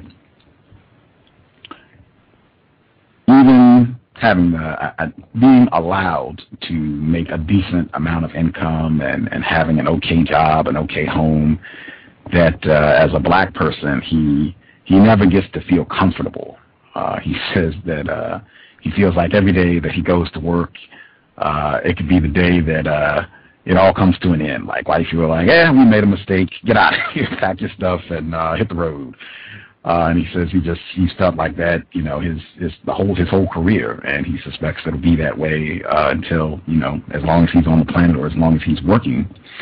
And he was saying he suspects that's the case for most black people, that they never really get to be comfortable in what it is that they're doing.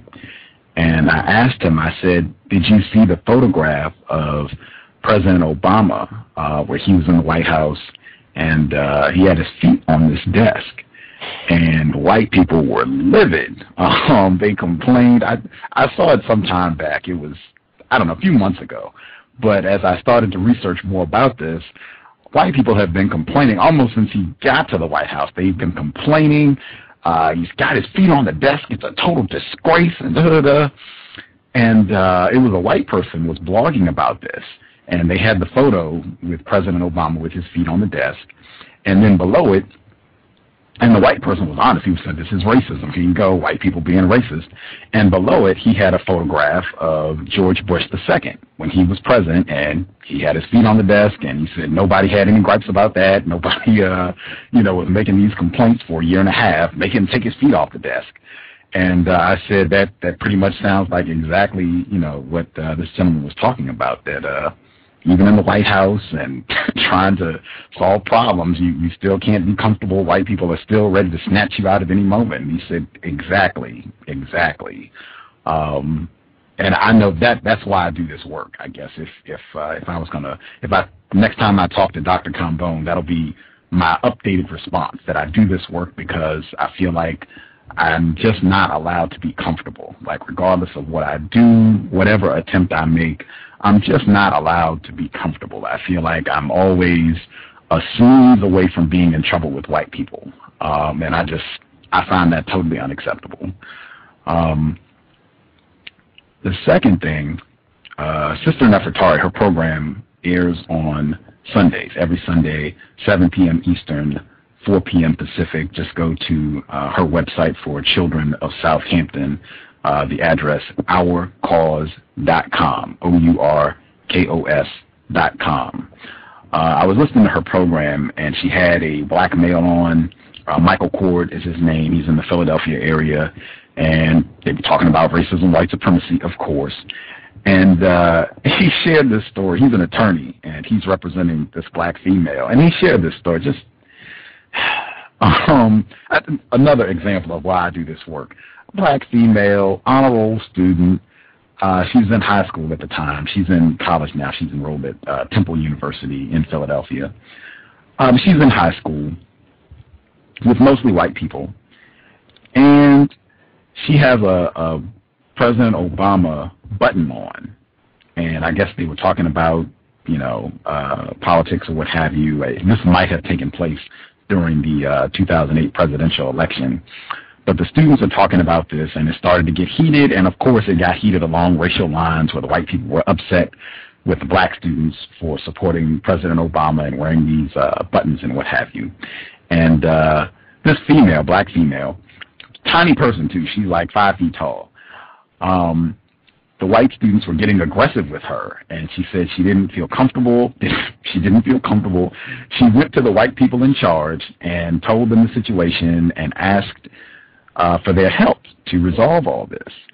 And the white people said, "We're not going to help you. Our suggestion is to stop wearing President Obama paraphernalia." That was their suggestion.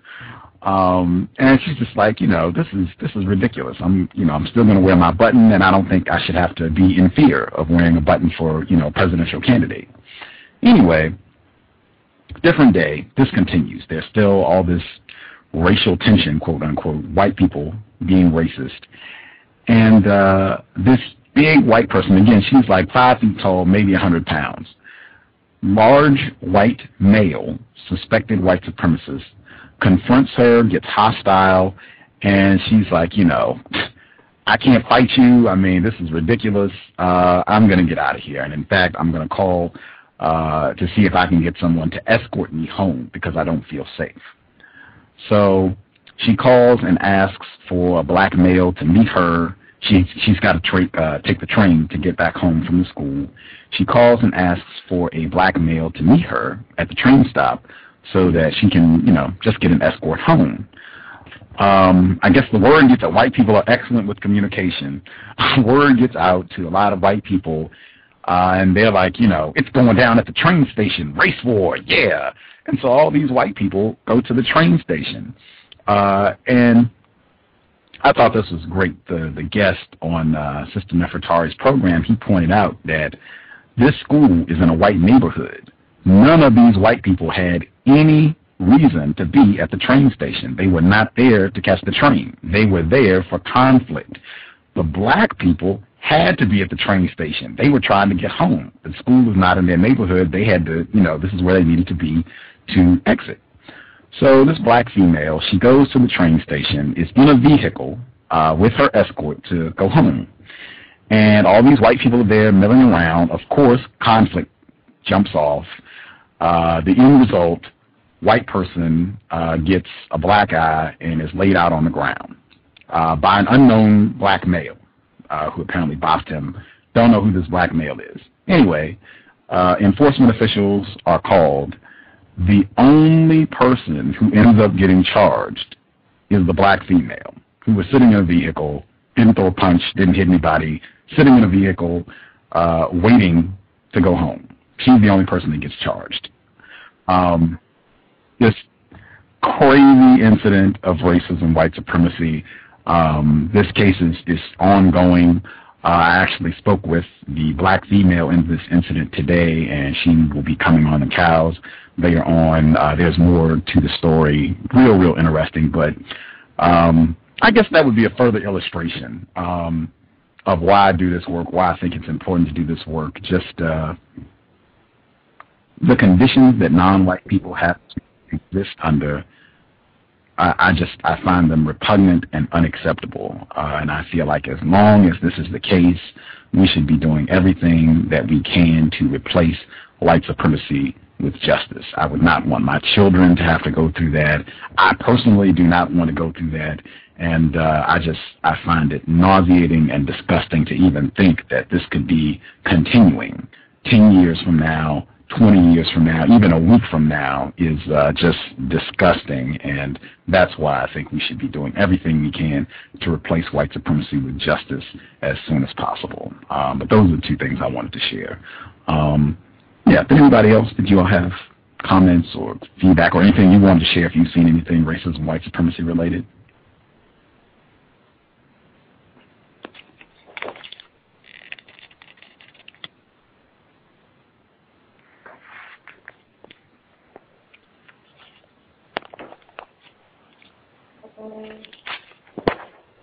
Gary Coleman and his ex-wife, who they keep calling his wife on television.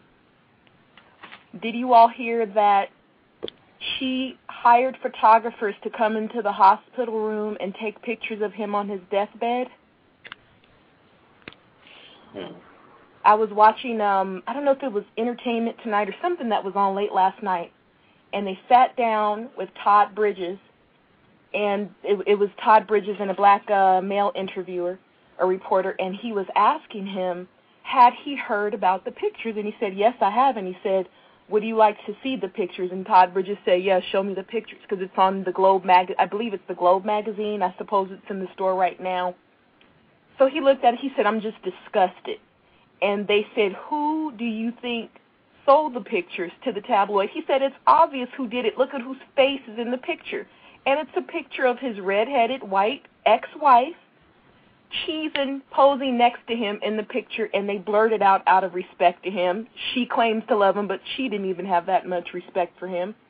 And supposedly in this picture, his mouth is open, he's got tubes in him, his tongue is hanging out of his mouth.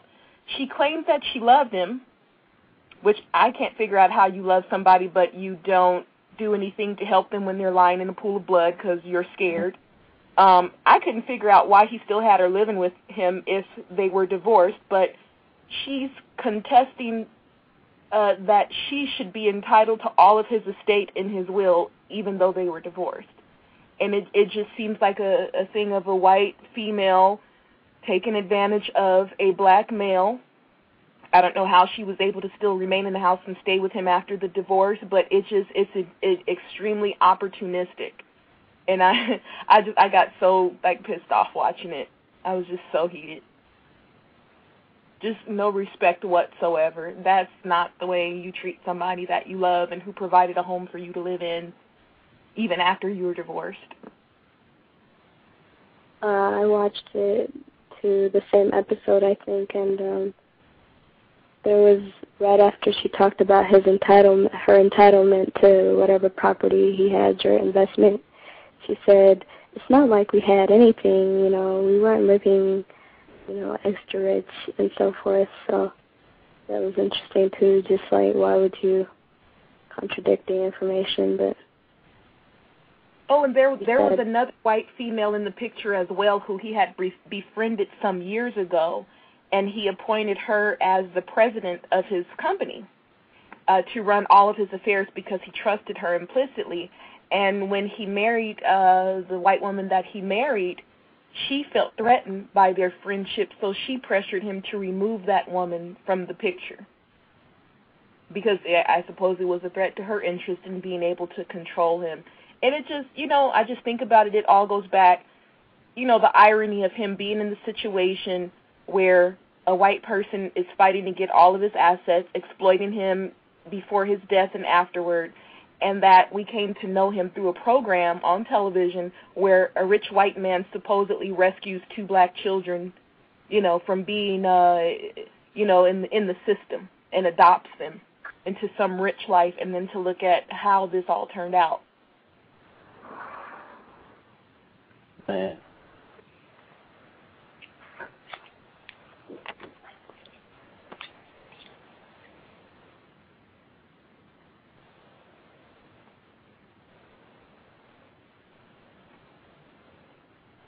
It does appear that the white female is most powerful in that scenario.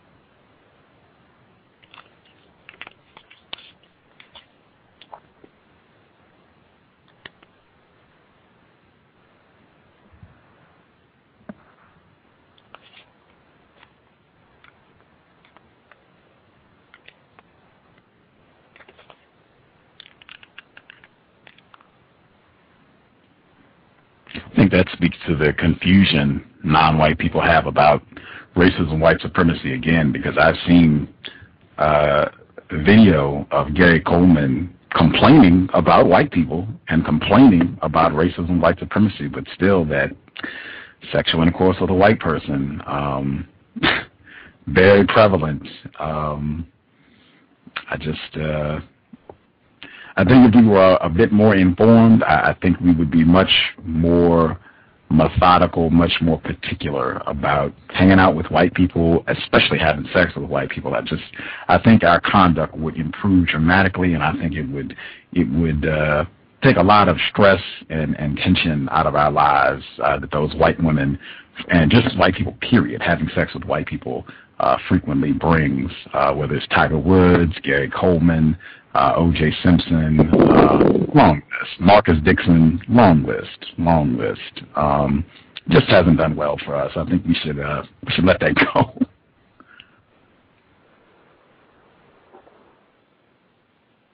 I would agree. Same here. Observation that stating that she do not have sex with white people and suggesting that the other non-white people gets white people extremely very upset.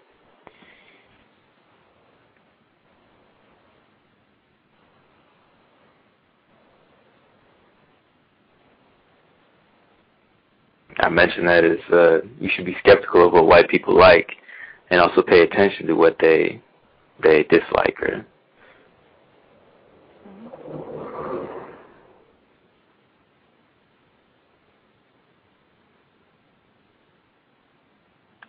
I just want to recommend a video for you all to look up on YouTube.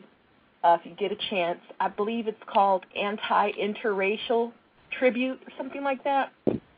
But it's posted by a user, I think her name is Capricorn Keisha.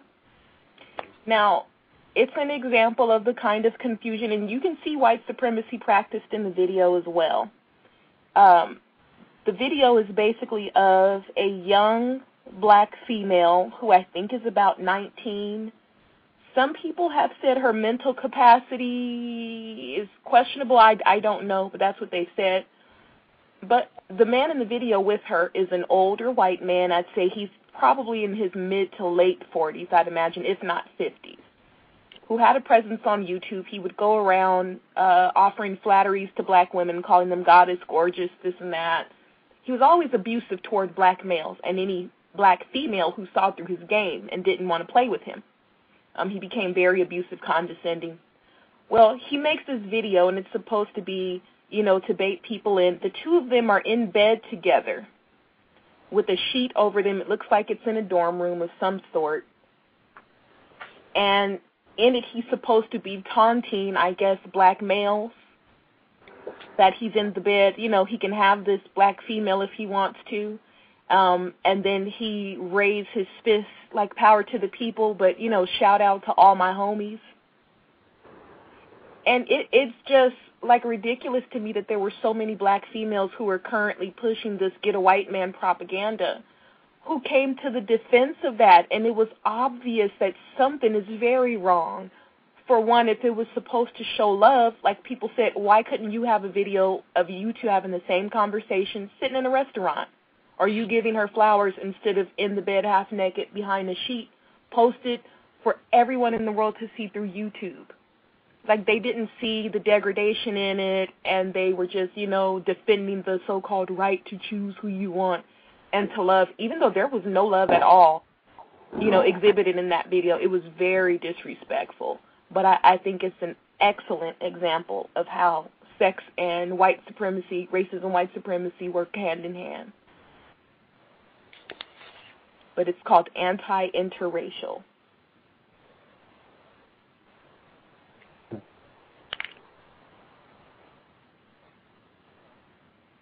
I will definitely check that out. Have you seen the film Dinga? No, I haven't.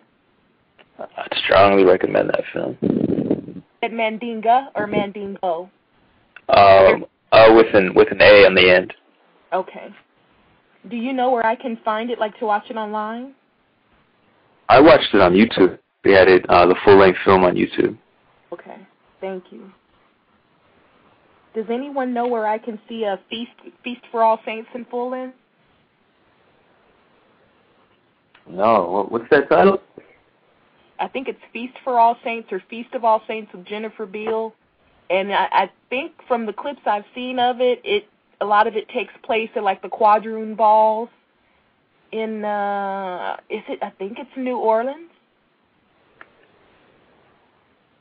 Someone posted clips on YouTube, but it's only the scenes with Jennifer Beal in it. So I wanted to actually see the whole film because I had read about those Quadroon Balls in the book, The Secret Relationship Between Blacks and Jews. There's a chapter in there that details the exploitation of black and non-white females by the so-called Jewish slave traders and owners. And that movie seems to fit in with that, so I wanted to actually watch the full-length film, but I don't know where to find it.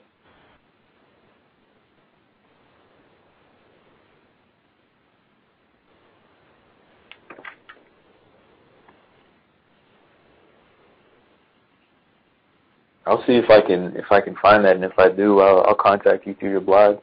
Thank you.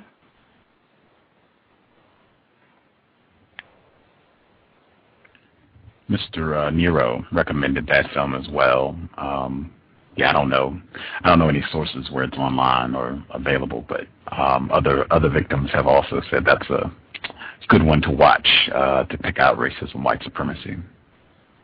Can anyone tell me which movie this is, too, if it sounds familiar? I can't think of the actress. It's not Lena Horne. It's someone, seems like it's someone in that category, but I caught a piece of it on TV. And there were two black females. I think this was during the time of slavery. I think they were two mulattoes. and one of them was in a sexual relationship with a white male, or it was about to be sexual, and she was enjoying the privileges of passing for white, but something in her felt guilty because she thought the white man might find out. I don't know if he found out before or she told him, but they were in a situation where they were intimate, or like just together, the two of them, and he found out somehow that she had a black parent and proceeded to berate her and rape her and beat her, and then her black female or mulatto female friend was mad at her because she had ruined, the ability for both of them to practice that lifestyle. Don't remember the name of it, and I wanted to know the name, but I was wondering if anyone else had seen that, if it might jog anyone's memory. It was done. It's in color. What's the time frame? It looks like it was filmed in. I would say late 70s, early 80s, probably. Okay. And it takes place during, I'm sorry. Let's say late 70s to late 80s, I'm sorry. No worries. And it takes place around what time? It's supposed to be during slavery times, I believe, or some period after probably slavery Reconstruction era. Okay. I don't want to say it's Jasmine Guy. I don't think she's in it, but I'm not sure. It's not Queen. I don't think it's Queen with Halle Berry. I don't think so. Seems like it was some other actresses. Okay. Mandinga is kind of on that parallel. Maybe that's it then. It might be. I know there's also one, and I don't remember the name of it either. I think it was removed from YouTube, but it was in Portuguese, and it took place in Brazil, and it was about a Brazilian female who rose from a slave to a prominent position. And then there was another one. They didn't have subtitles. Just because I speak a little Spanish, I could get some of the Portuguese dialogue. But there was I think she was a mulatto female slave. She was wearing those little stupid-looking white wigs they wore back in the colonial days. And she was in a sexual relationship with a white slave owner, but she was abusive and really haughty toward the rest of the slaves, because of the trinkets that she received or was allowed to have through him. Like, she was giving them her rejected clothes she didn't use anymore. Like, she thought she had some favorable position and was better than them because she was in a sexual relationship with a white male. And it's sad because I actually see that same attitude and those sentiments expressed by black women online who are married to or in sexual relationships with white men. I see them say things to other black females, oh, you're just jealous because you can't get a white man, as if that's hard, but, anyway. But, yeah, they think that somehow puts them at, I guess, the top of the, at the pinnacle of womanhood to be able to be in a relationship with a white male. Have you heard the program with Cheryl Judy? Yes, I did. Okay. And then I went and looked her up. I don't know if it was a personal website or something, but it was interesting that on that same thing, she was sort of bragging about having white ancestry. And I noticed the same thing with Karen Langhorne Folan. She's the author of Don't Bring Home a White Boy. They do a lot of media promoting that book, but I read it, and there was a chapter in which she was trying to prove that, she's supposed to be trying to, I guess, take down the rape, slavery, hysteria, and that relationship between black women and white men by saying that, they had black families too. They saw black women as, people to have family relationships with. Now, the doozy in it is that she goes back to one of her parents' grandfathers was a white male.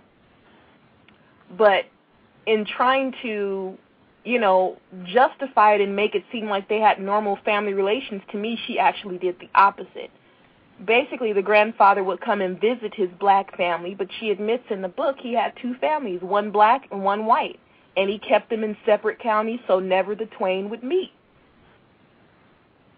So to me, it just translated into nothing, other than concubinage. because he wasn't married to the black female. He had his white family and his white wife.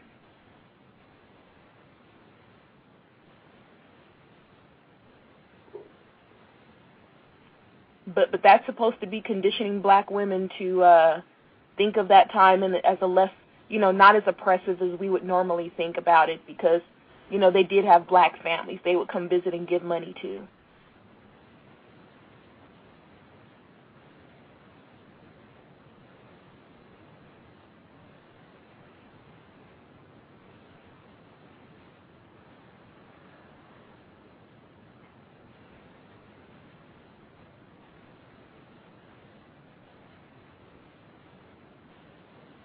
Yeah, the apologetics and defense for white supremacists is really repulsive to me. It's all through that book.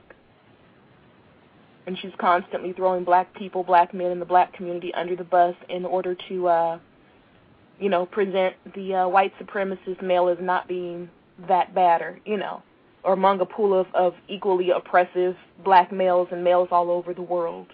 Because gender oppression is a greater concern now than racism, white supremacy, according to, the mindset presented in the book.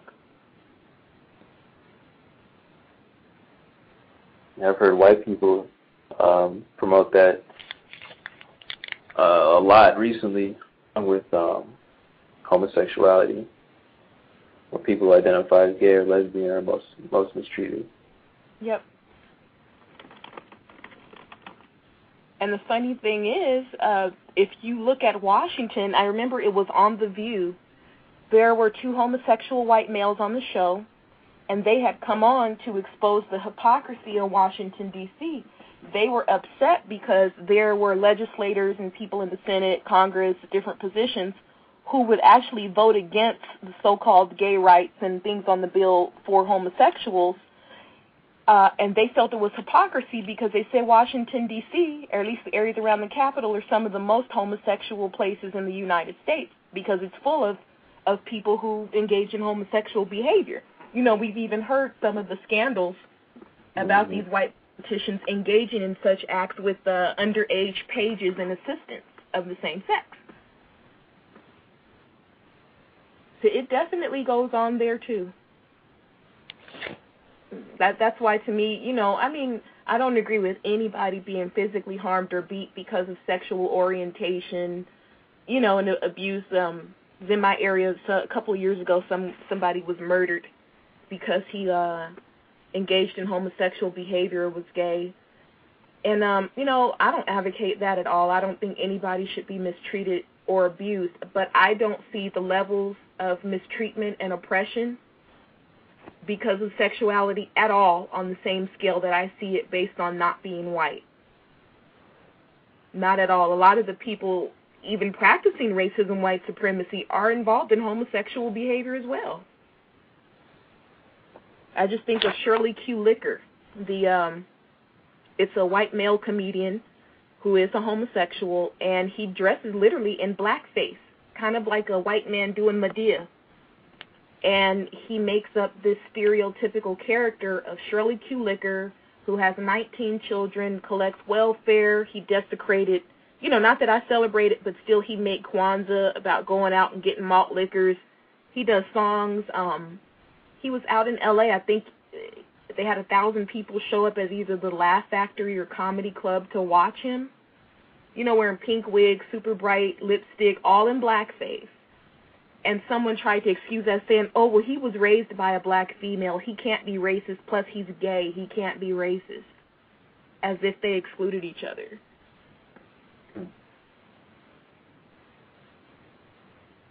What was his name again? Shirley Q. Licker. Wow.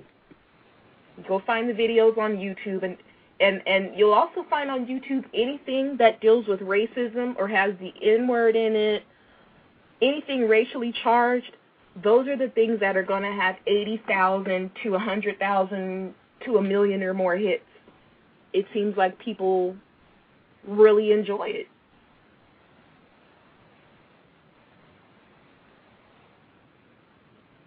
The more conflict that it engenders, the more people seem to like it or gravitate toward it.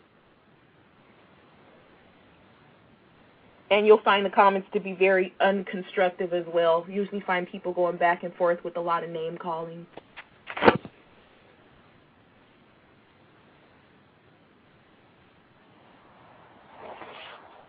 Yeah, it seems that white people, they're the model, and I guess to be of a person in the system of white supremacy, individuals strive to be white.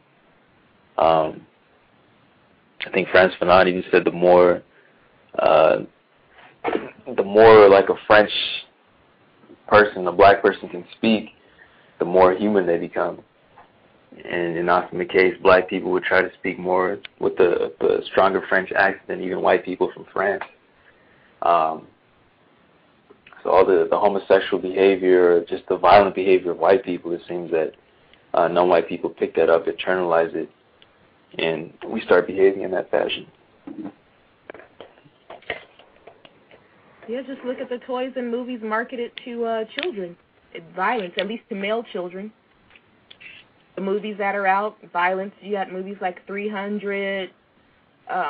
What's out now? Prince of Persia, which is to me that a so-called Jew is playing the Prince of Persia. When in the book of Esther, which I believe it's a book of the religion of Judaism versus the original, Hebrew text. But in that, they were supposed to have slaughtered or defeated, I believe, the people in the book of Esther were Persians. But it was just ironic to me that a so-called Jew is playing the Prince of Persia in the movie. But it's Hollywood, so, they create the world according to the reality they want to see. But yeah, a lot of violence. And then a lot of over-sexualizing children, introducing them to those things at an early age. And they're using Miley Cyrus, Lady Gaga, Katy Perry, Adam Lambert. Yeah, and it's clear you can see the agenda. That's why I say it doesn't make sense to me of trying to push that like they're the most oppressed group when in the last 2 years I've actually seen of all the people I could identify as being promoted, people who practice or allude to engaging in homosexual behavior seem to be heavily promoted in media now. I've observed the same. Yeah, we don't even remember the guy's name who won American Idol last year, but we remember Adam Lambert. Yeah.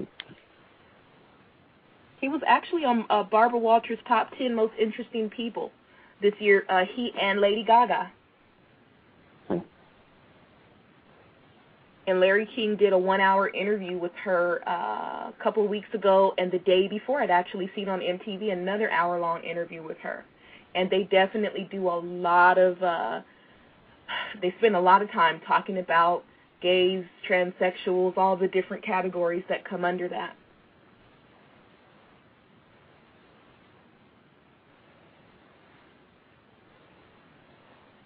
She constantly makes reference to those people being her core, audience. And she refers to them as her fans as her little monsters as well. She's obsessed with, she doesn't advocate violence toward anyone or anyone being harmed. She says she's for peace, but you'll find a lot of obsession with death and monsters in her music and her shows. Wasn't she a teacher, too, before that? Before she became Lady Gaga? I don't remember. I don't know. I believe she was. It's interesting. I think it was elementary students, but I could be wrong, but she was a teacher. So.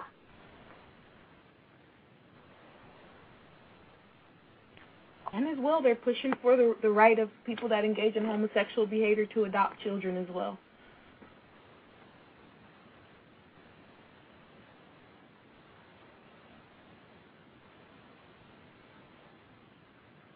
It's very heavily being promoted. And I just look at it sometimes like critically and say it'd be kind of difficult for you to sell these people, this group to me as the most oppressed people with it's so heavily promoted in all forms of media, an attempt to normalize it. Like, I can see that that's what they're trying to do. When have you seen them doing as many interviews with non-white people just for being non-white, you know, promoting the rights of non-white people to live in a system of justice? I haven't seen it. Even in the 60s, they weren't promoting it as heavily as I see this movement being promoted.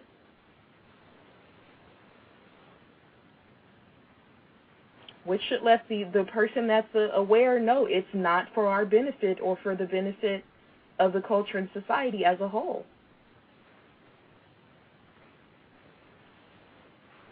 They don't promote anything that's beneficial to us.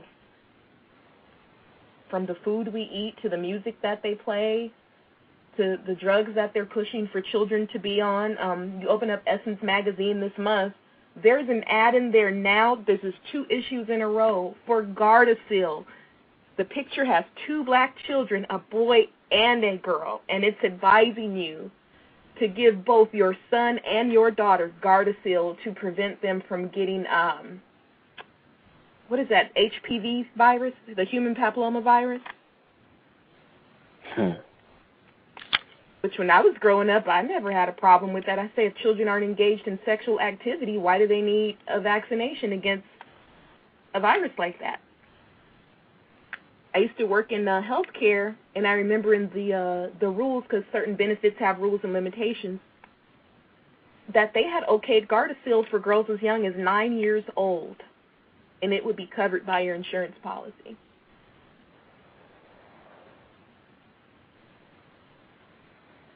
Honestly, I suspect those things would end up making a child sterile. It's definitely been a trend.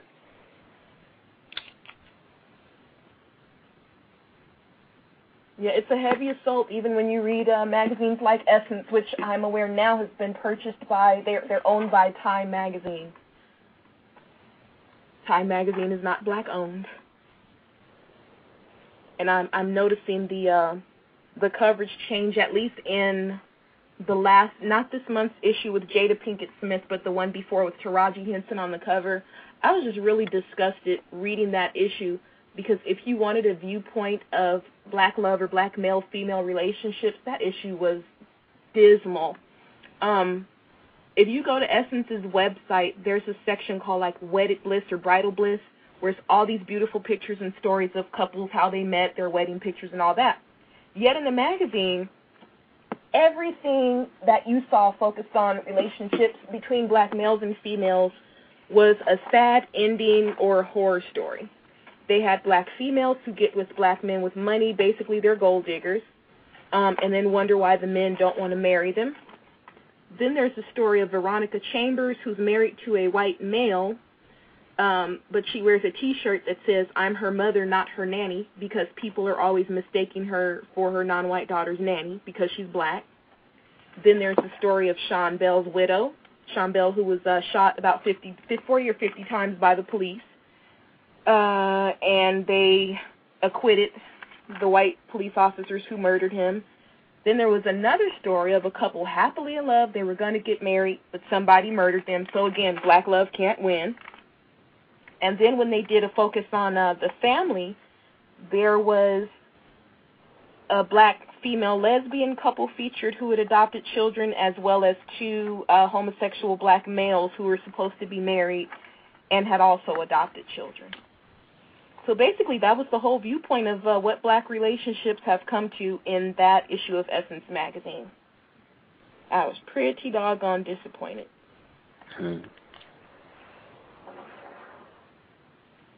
You know, and I say if they have that whole section on their website, they could have easily produced an issue for the month of June on weddings or black loves or the black family, you know, without going there. On the so-called gay couples adopting offspring, I've seen a lot of racists who are gay, male and female, adopting black children in this area of the world. Yep, just look at Sandra Bullock and her husband with all that Nazi regalia and tattoos. If she hadn't found out that he was cheating on her, she probably would still be with him raising that little black boy. And I don't know how credible it is she didn't know he had those tendencies. I would think that'd be kind of hard to hide. especially being that she's a so-called Jewish woman. Certainly. And married to a man who had a thing for the Nazis? Like, even to the point of having that as the logo of his chop shop. Mm-hmm. Oh, he actually, around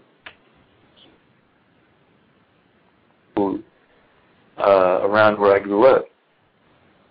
And in that area of the world, it's in Riverside, California, a lot of the white children are overtly racist. I mean, tattooed swastikas, that bird with the name of the bird, but there's a specific bird that has connotations.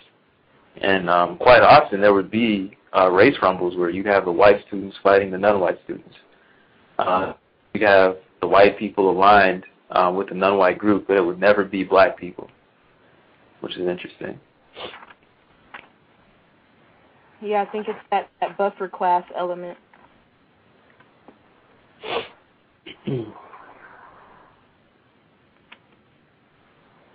Oh, here's another thing I'm looking in Essence magazine. It says the New York City Housing Authority ordered a jungle gym with a cell door marked jail for a playground in Bedford-Stuyvesant, Brooklyn. City officials have now painted over the sign. But it's a cell door. Man.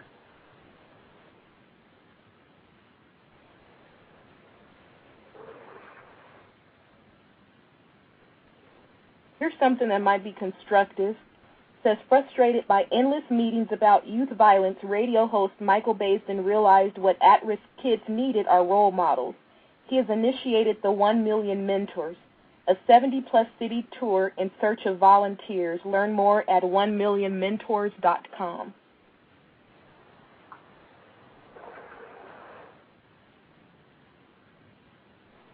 Just to go off what you just said about mentors, the Teach for America program, I was trying to volunteer for it, so I went to the requirements, and one of the requirements on there was, or one of the things that prohibit you from, participating is that if you have any criminal offense, regardless of what the outcome was, unless it's just a traffic ticket, you could not participate. And I was like, incarceration rates, black people are the most to be incarcerated. So I was like, and people that go to teach are usually teaching black people or non-white people. So it's just an interesting tidbit. Like, they got their I's and T's crossed is what they say, or I don't know what the term is there, but they got it on point. When you say regardless of of outcome, you mean that, like, even if you were charged but not convicted, they still count that as a criminal offense? Correct. Wow, that's dirty. That's extra dirty. extra. Anyway.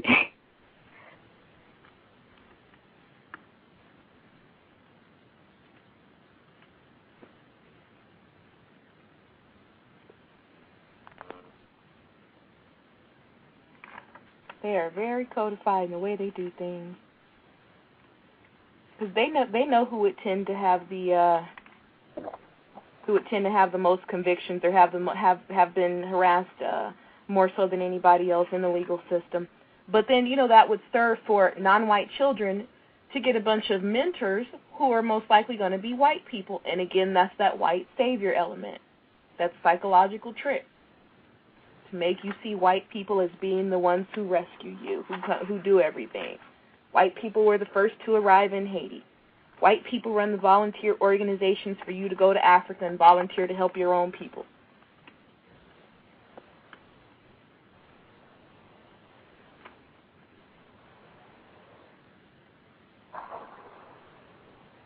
Yeah, I think that's a very powerful psychological weapon used against non-white people, and especially children. A couple weeks ago, we were at the mall, and we were walking outside, and you could see the signs for H&M. You could see the window displays.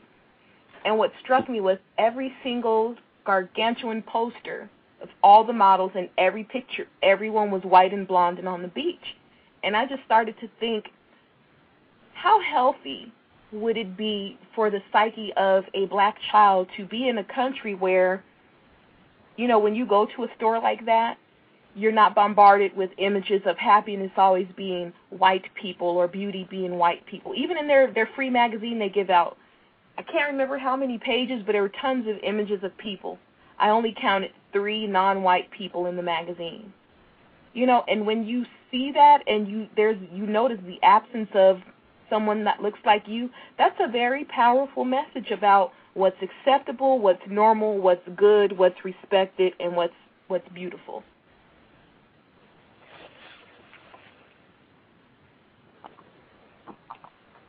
So white supremacy is pushed even in, you know, just ads for a clothing store. That presentation, that white beauty standard is still very much pervasive. And even in that CNN program with the black children and the white children, and the sketch of the children on the chart about which child is good or bad or stupid or smart or what you want to be friends with, you know, where the majority of the children choose the white child. It just lets you know it's still so embedded in this culture, and I don't see how people think that they are going to change anything as long as that is allowed in the standard.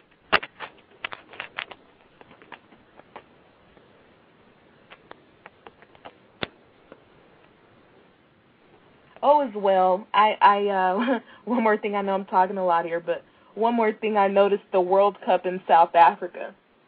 They kept showing clips of all the people outside of the stadium celebrating, and they showed a South African male, a black male, along with a white one cheering, and I think the white guy had his arm around the black male, and they were asking them, do you think this will improve race relations or unify black and white South Africans?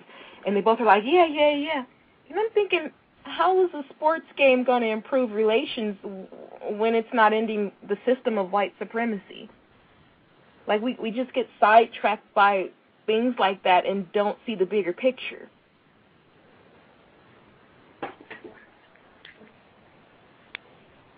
Like, a soccer game is not going to make white people respect or value black people more or mistreat them less. I think that it'll actually confuse the victims of racism more. I suspect the white people know better.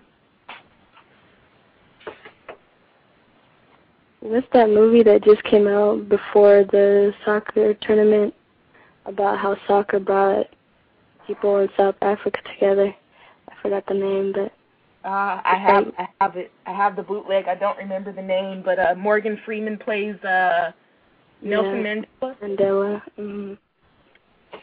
And that's just the pre-programming. Like, just, I don't know. They start ahead and then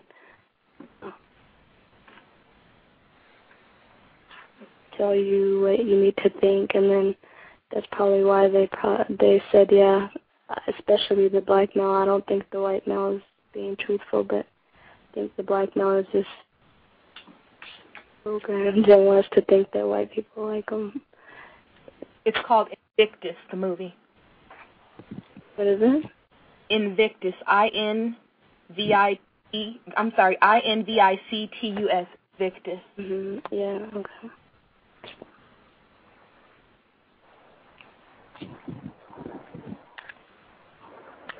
I think they also built like a wall barrier, because in South Africa where black people live, there's a lot of townships, and they didn't want people that flied in to see that, so they pretty much covered it. I don't know how it is, but I think they built a wall or some type of thing to make sure that they don't see it as people go in. Did they have was the last Super Bowl in Detroit or some big sports event? I'm not a sports follower, but didn't they have something in Detroit recently? In the last year or two? I am not a big sports follower either. It is a good recon, though, but I just remember a story of there being some major sports event, either in Detroit or somewhere. I believe it was in the U.S. or in Canada, but it was somewhere in that region not too long ago, and they were talking about, you know, how they hype everything up for the event, but just like a few blocks away were the slums and the places with the worst poverty, but they kept tourists away from that area, like ignoring the poor and the condition. yeah. I did run into a young lady at the coffee shop, and she told me she was from South Africa. She would be classified as colored. Now, when I asked her, did she experience a lot of racism, she says, oh, yes, but she was with a black male. I think he was her husband. They had a baby. She told me that a lot of the racism or anger toward colored people comes from black people. And my thought was, you know, the whole buffer class thing of them being used as a distraction from the real problem, which is the white supremacists. That's interesting. I remember my time in South Africa, a lot of individuals who white people classified as colored were upset because the South African government had implemented a sort of affirmative action specifically for black people in that area of the world. So you think they felt like they were losing their cherished position as it seems like. I mean, it's unfortunate, but non-white people, when anything gets thrown in our midst, we find something to point fingers and say, you know, it's their fault or their fault, but never white people. Mhm. But then it would make sense that some of the colored people, especially if they have white parents, would do that because their loyalties are divided. Certainly. You know, would likely see the black people as the enemy. Yeah. Getting privileges or benefits, you know, that's that Stockholm Syndrome thing. You know, if you're getting some sort of a benefit from those who are doing the oppression, because it like I know personally, in my personal observation, one thing I could say that sexual predators do, and I would think the same thing with anybody who abuses or mistreats, is to offer you some sort of pacifier, you know, from the abuse, like abuse you and then buy you something. You know, they often do that to children, buy them a doll or clothing, you know what I mean, to win your loyalty. Mm-hmm. While they still practice violating and abusing you. Yeah, that's a real slick tool. Really slick. It definitely causes confusion. They do that to non-white people today. And then they'll show you, but look, racism is not that bad. You have a black president. Look at Michelle Obama. Look at Oprah Winfrey. Look at Beyonce.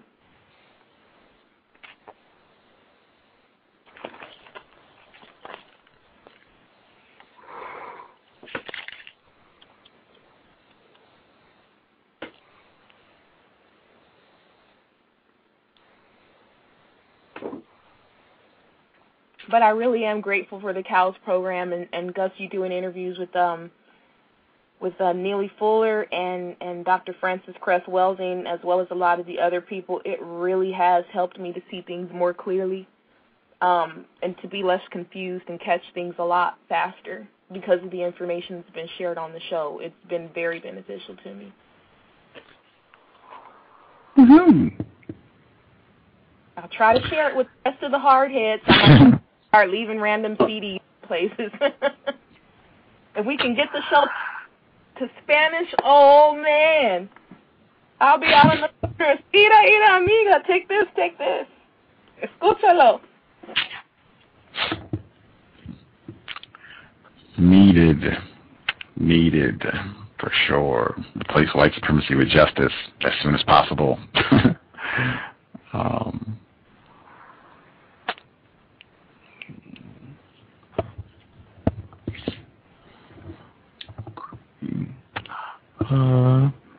Anything else, gang, you want to share? I'm going to read a little bit before I call it a day on the plantation. Anything else you want to share? Thank you all for and sharing information. Thank you, Renegade, for hosting. Yeah, I appreciate the info from all of you guys as well. Yeah, and thank you, Back of the Bus, too. This is the first time I'm hearing you, so I definitely appreciate the information you shared as well. Oh, for sure. Enjoyed it thoroughly. Yeah, echoing that, thank you to Back of the Bus for coming in and sharing. Again, this is how it all started, 2007, the context of white supremacy, Back of the Bus, and Gus with Curtis Mayfield. Lots of Curtis Mayfield. We'll should be back Wednesday with Mr. Clarence Lucene, Pipe Dream Blues. He's written a lot of material, but we're going to try and at least do 2 of his books, Blues and Hitler's Black Victims. Very constructive. He mentions a lot of folks who've been on the program. He starts Hitler's Black Victims with Charles Mills, author of The Racial Contract, way back in December.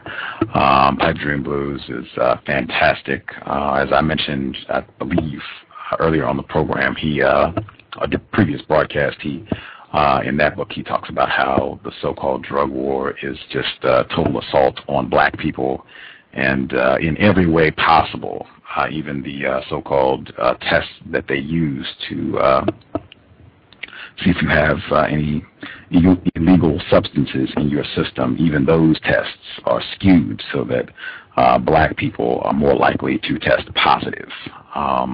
Very informative. All of his work, very informative.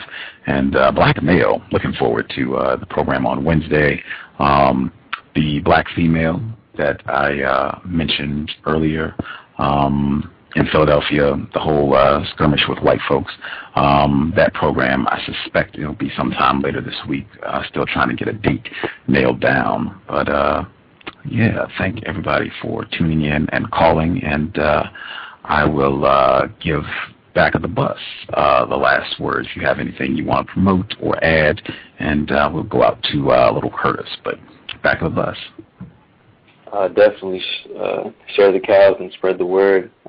Check out Renegade's blog, racism-notes.blogspot.com, and also ebonynewschannel.blogspot.com and nonwhitealliance.wordpress.com. And stay tuned. I will make available a method that victims can get a copy of the film. We'll replace white supremacy with justice as soon as possible. Thank you all.